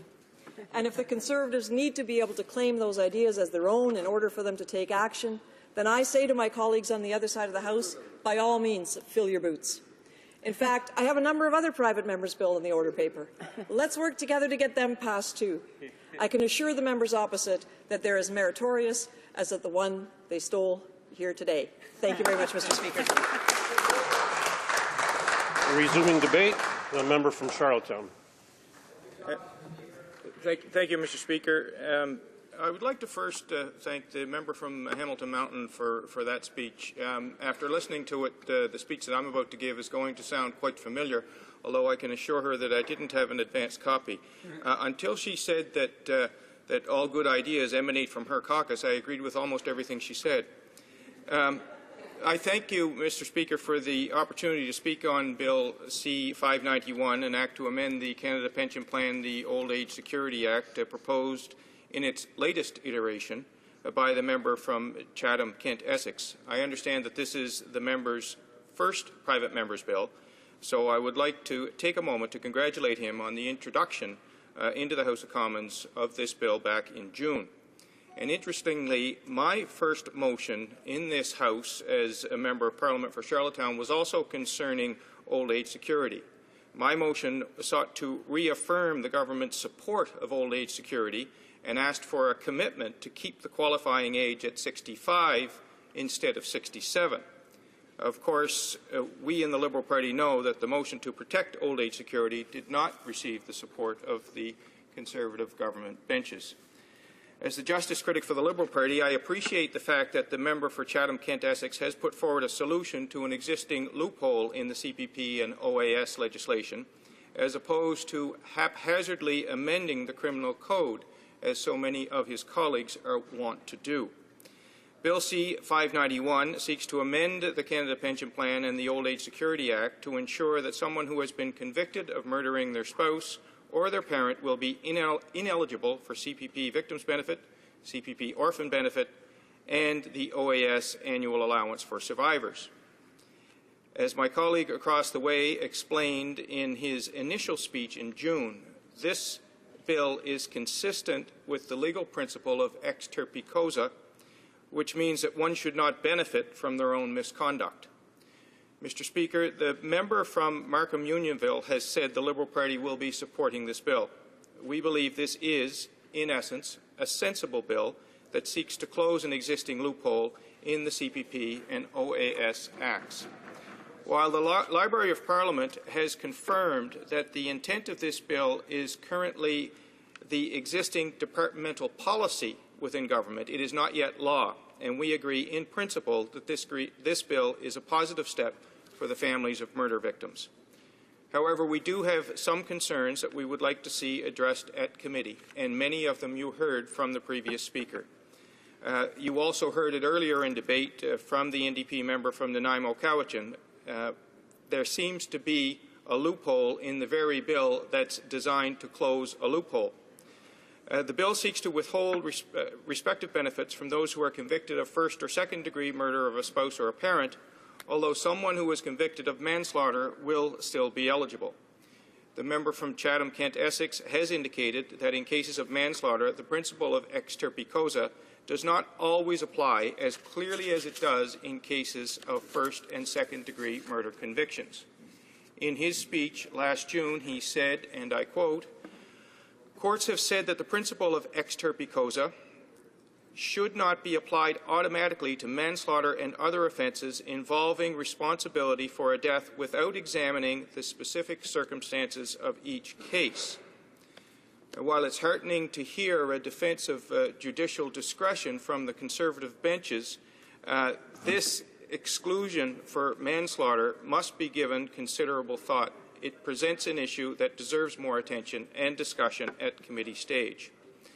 The possibility exists that someone could kill a spouse and be guilty of first or second degree murder, or someone could kill a spouse in circumstances that would otherwise give rise to a conviction under first or second degree murder, but be convicted of manslaughter as part of a plea bargain, and as the bill currently reads, be eligible for benefits they should not be receiving. Ultimately, this is a bill that the Liberal Party will support because it deserves its time at committee. Mr. Speaker, I'm mildly encouraged by this bill and the solution it proposes. As the Liberal justice critic, I would recommend that the government consider taking further fiscal and legislative measures to address the issue of domestic violence and intimate partner abuse before it results in the death of a spouse or parent. Intimate partner abuse is a serious issue in Canada, and particularly for Canadian women. I would not be doing this topic justice if I failed to mention that it is overwhelmingly Canadian women who are victims in cases of intimate partner abuse. This is also true in cases of spousal homicide. So I'm supportive of the bill and will be voting to send it to committee. Mr. Speaker, please allow me to offer some other observations on the approach taken by the honourable member with respect to this legislation. And let me begin by quoting the Parliamentary Secretary to the Minister of Employment and Social Development. This is an excerpt from the speech on the bill when it was introduced in June of this year. The Department of Employment and Social Development already has administrative procedures based on common law principles that prohibit a spouse, common law partner, or child from receiving survivor benefits if the department is informed that the person has been convicted of the murder of an individual and is the survivor and consequently the primary beneficiary. The problem is that there is no provision in the law to prevent these provisions from actually being paid. What C-591 would do is give clear authority, raise the visibility, and increase transparency to ensure that no one could benefit financially from murdering a spouse. I draw attention to this excerpt because it highlights how straightforward the amendments in this specific bill are.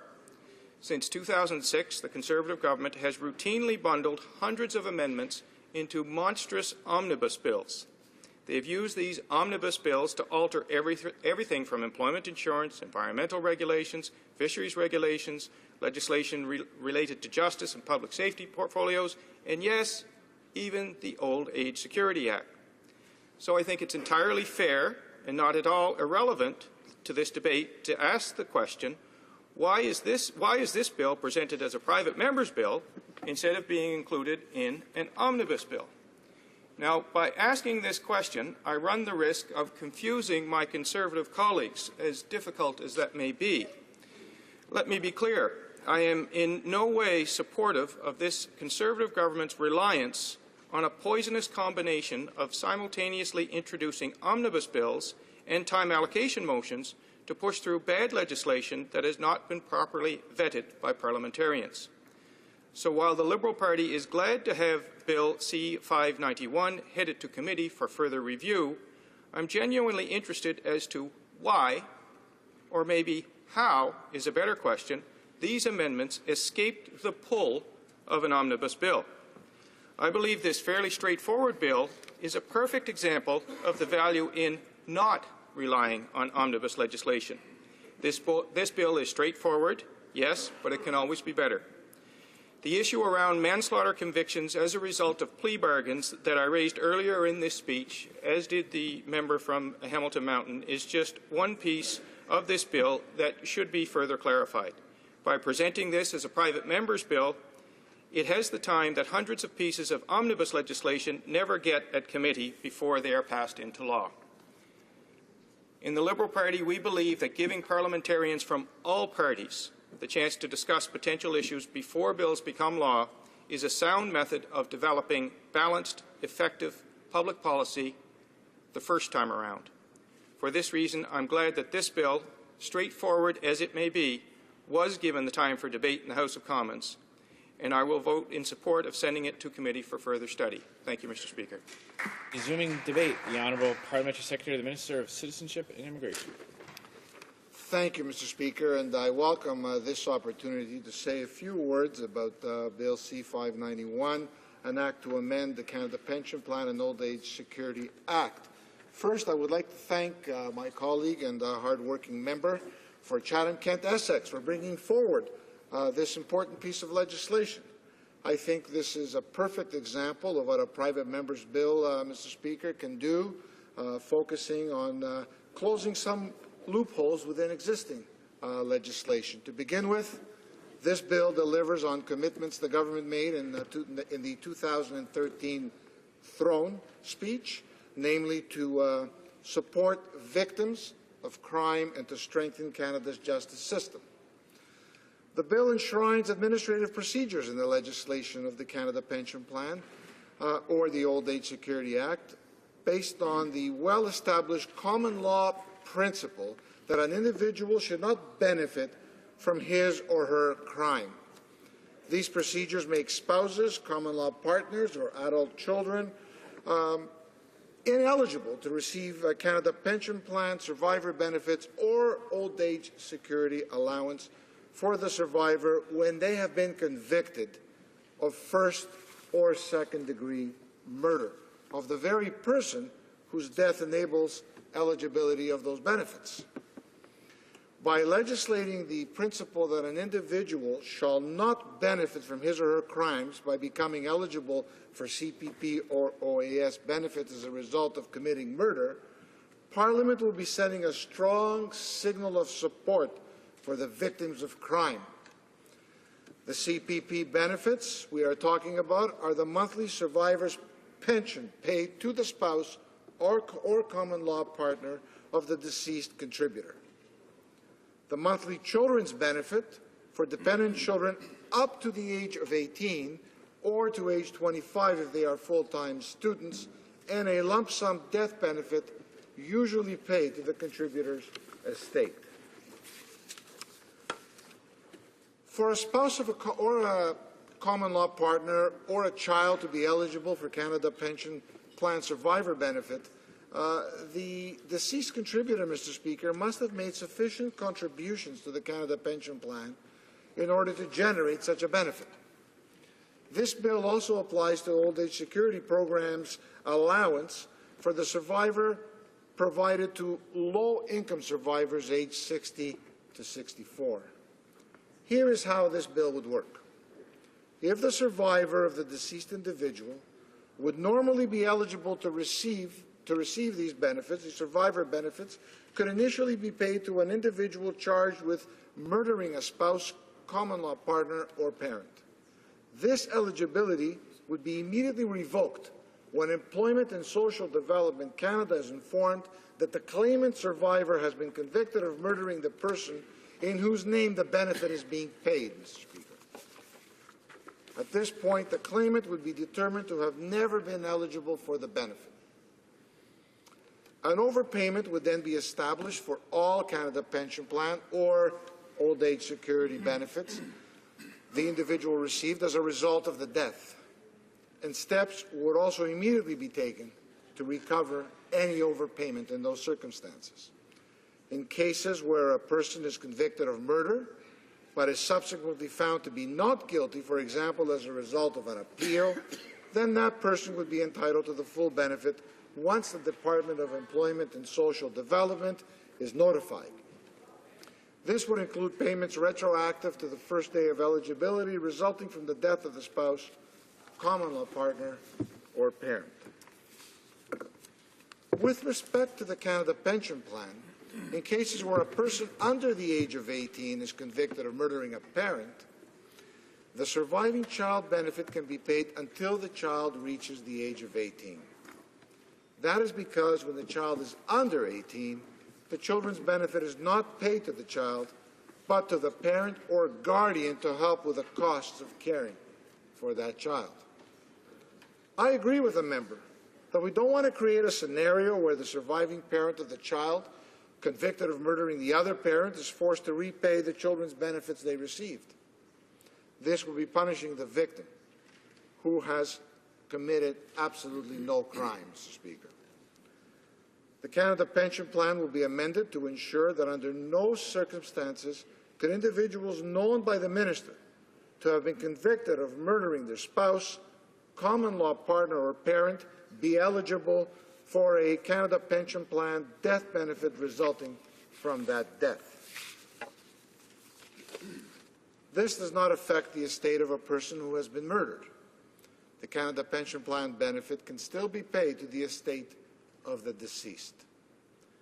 This bill is consistent with, among others, the policy of the United States Social Security Administration, which makes individuals convicted of felonious and intentional homicide in the death of an insured wage earner ineligible for survivor benefits. The United Kingdom also has legislation to prevent an individual who has unlawfully killed their spouse or partner or parent to receive benefits resulting from that death. In order to better enforce these new legislative procedures, the government will engage directly with victims' advocacy and stakeholder groups so they can easily notify the department when someone has been convicted of murder and the death of their victim would normally entitle them to a benefit. These amendments underscore and emphasize our government's commitment to maintaining a key principle of justice, that a person convicted of crime should not be able to profit from that crime. It's a fundamental principle that is espoused by Canadians in our great country, Mr. Speaker, from coast to coast to coast. This legislation will reinforce that the government puts the rights of victims ahead of the rights of convicted murderers. I look forward to this bill being debated at committee and considering potential amendments that can make this bill even stronger than it already is. What is crystal clear, Mr. Speaker, is that the murderer of a spouse, a parent, or a partner will not benefit their crime by gaining access to benefits from the Canada Pension Plan or old age security. And I know that is something that all members of this House will find is amenable and in line with what their constituents would like them to do. So I look forward to this bill being debated in committee, coming back to this House, and to its speedy and expeditious passage as we strengthen this loophole in the legislation that will continue to make our streets and our communities safe, Mr. Speaker. Thank you very much for this opportunity to share these few thoughts with honourable colleagues in this great chamber. Thank you. Resuming debate, reprise verbale. The honourable member for Argenteuil-Papineau-Mirabel. Thank you, Mr. Speaker. I rise today in this House in order to speak to Bill C-591, an act to amend the Canada Pension Plan, the Old Age Security Act, pensions and benefits. I'm pleased that my colleague, the member for Chatham-Kent Sussex, had the good idea to table this bill, which had been tabled in the past by the member for Hamilton Mountain. She is an expert in the area of pensions and old age security and has worked hard for women, so I'm very proud that the Conservatives found it to be a good idea to take her bill up again. Her bill initially had been tabled in June of 2010 as Bill 527, and it died on the order paper when the May 2011 general election was called, and it was represented again in the first session of the 41st Parliament, or tabled again rather, as C506, and died once again on the order paper because of the Conservatives proroguing of Parliament, and it's strangely similar to this one.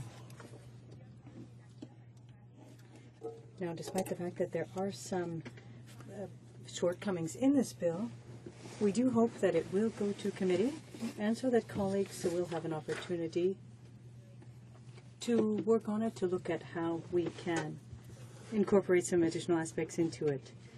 This bill is designed to put an end to an ongoing problem in legislation and regulations, which, under the pension plan, have for years enabled certain criminals to benefit from, or to receive benefits from, of their victims. We agree with putting an end to that. As absurd as it may seem, this bill is designed to amend the Canada Pension Plan to prevent the paying out of survivor benefits, orphan benefits, or death benefits to the survivor if that very survivor was convicted of murder or manslaughter against the contributor into the plan. Now, everyone agrees that this is something awful. It's completely absurd that we haven't resolved this before. In fact, the member for Hamilton Mountain, who tabled her bill, first did so following the confession of a worried citizen who told the member or the member's office that someone he knew very well had assassinated his wife, had served a very short sentence for manslaughter, and despite that was now receiving survivor benefits under the Canada Pension Plan and had been receiving them for 10 years. So this question from the constituent that was put to my colleague was, well, we know that many women are assassinated. If 1 or 2 women are assassinated by their spouses each week, then how many men are there out there receiving these benefits? And how can something like that be legal? Following research conducted by my colleague, she learned that there was nothing to prevent people convicted of a domestic homicide from receiving death or survivor benefits. Now, what's more, not only are women more vulnerable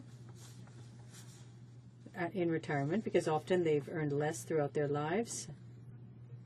Many women earn 70% of what men do over the course of their lifetime. So we know that women are less financially secure many times and can make fewer contributions to their retirement. And they're also more often victims of crime. So they're being hit twice under the current act. Now, this flaw must be corrected. And that's why at the time my colleague tabled this specific bill. So a good portion of the credit belongs to the individual, in fact, who went to my colleague. And that is what has enabled us as parliamentarians to focus on this work. That really is what the work in our constituencies is all about, dealing with situations that occur and focusing on problems, things people live because of various laws, etc., and This is good. This will help us to make important changes for people. And this is an example of a case where a member can do something that's very good. Now, the integrity of the pension plan is very important for Canadians, and we see this, in fact, practically every day on the news recently. As someone who is convicted of domestic homicide, if that person is able to benefit from that crime, we're facing an issue of fundamental justice that needs to be resolved quickly. It's unfortunate that the government was unable to work with us over the past 3 years to take further action on this bill to put an end to the situation, but it's better late than never, Mr. Speaker. And so I will clearly support my Conservative colleagues' initiative. These steps should have been taken more quickly. Instead, the government attacked workers by reducing the age of eligibility for pensions and OAS. They've cut services to seniors. It's now more difficult to receive services because everything's online and not available on paper. And what's more, seniors have been left to facing a shortage of housing. So there are many, in fact, other things that could be done to help seniors, but no action is being taken since the government took power, except to take steps that would harm seniors. Many seniors don't have enough money to live a decent retirement, to live above the poverty line.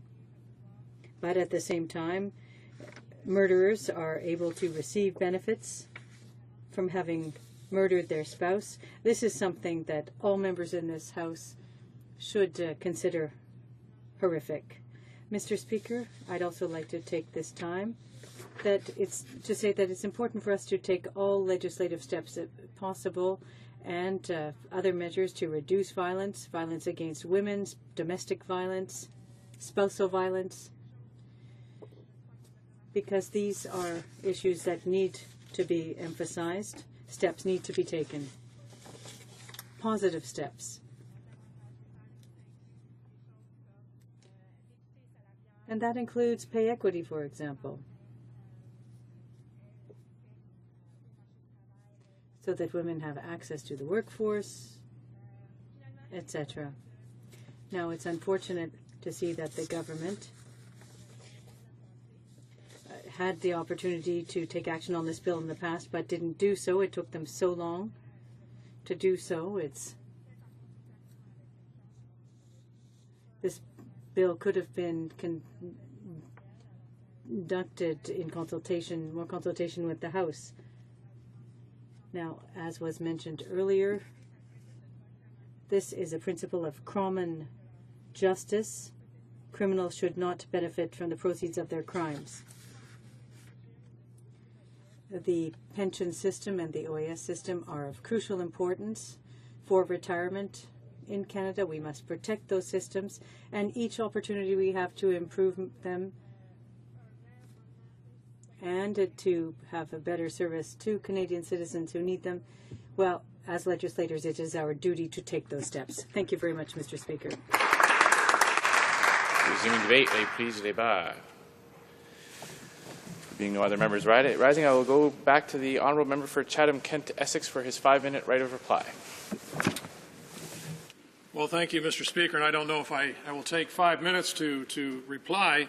It's been quite obvious that this, my first private member's bill, that this bill is something that most members agree on. I don't see too much disagreement. And I want to thank today especially those members, the member for Kamloops Thompson Caribou, the member for Hamilton Mountain, the member for Charlottetown, the member for Richmond Hill, and just now the member for Papineau Maribel for their remarks. And certainly everyone seems to be in agreement that this is an injustice that takes place in today's society that must be remedied. Of course, the purpose of this reading here today is the second and third reading. We will, at this point, decide whether or not this bill should go on to committee. There has been some discussion. I think that the greatest area of dissension, maybe some disagreement, is to whether or not manslaughter should be added to the bill. And, of course, that's why we do these things. That's why this is a house of debate. This is why we consider bills and we talk about things. It's to introduce and to suggest some possible improvements. I gave in my opening remarks, and I think I mentioned in my question and answer time why it was my intent not to include manslaughter. It's something that we will talk about in committee, and it's something that we will consider. I just again want to thank all those that participated. I want to thank all those that have helped, and I hope, Mr. Speaker, that the result of all this effort here in this House is something that makes Canada a better place to live in, makes Canada a more just place to live in, and it's a pride and it's an honor to be part of that kind of system and that kind of government and that kind of country that we live in. So thank you, Mr. Speaker, and at that I would conclude my remarks.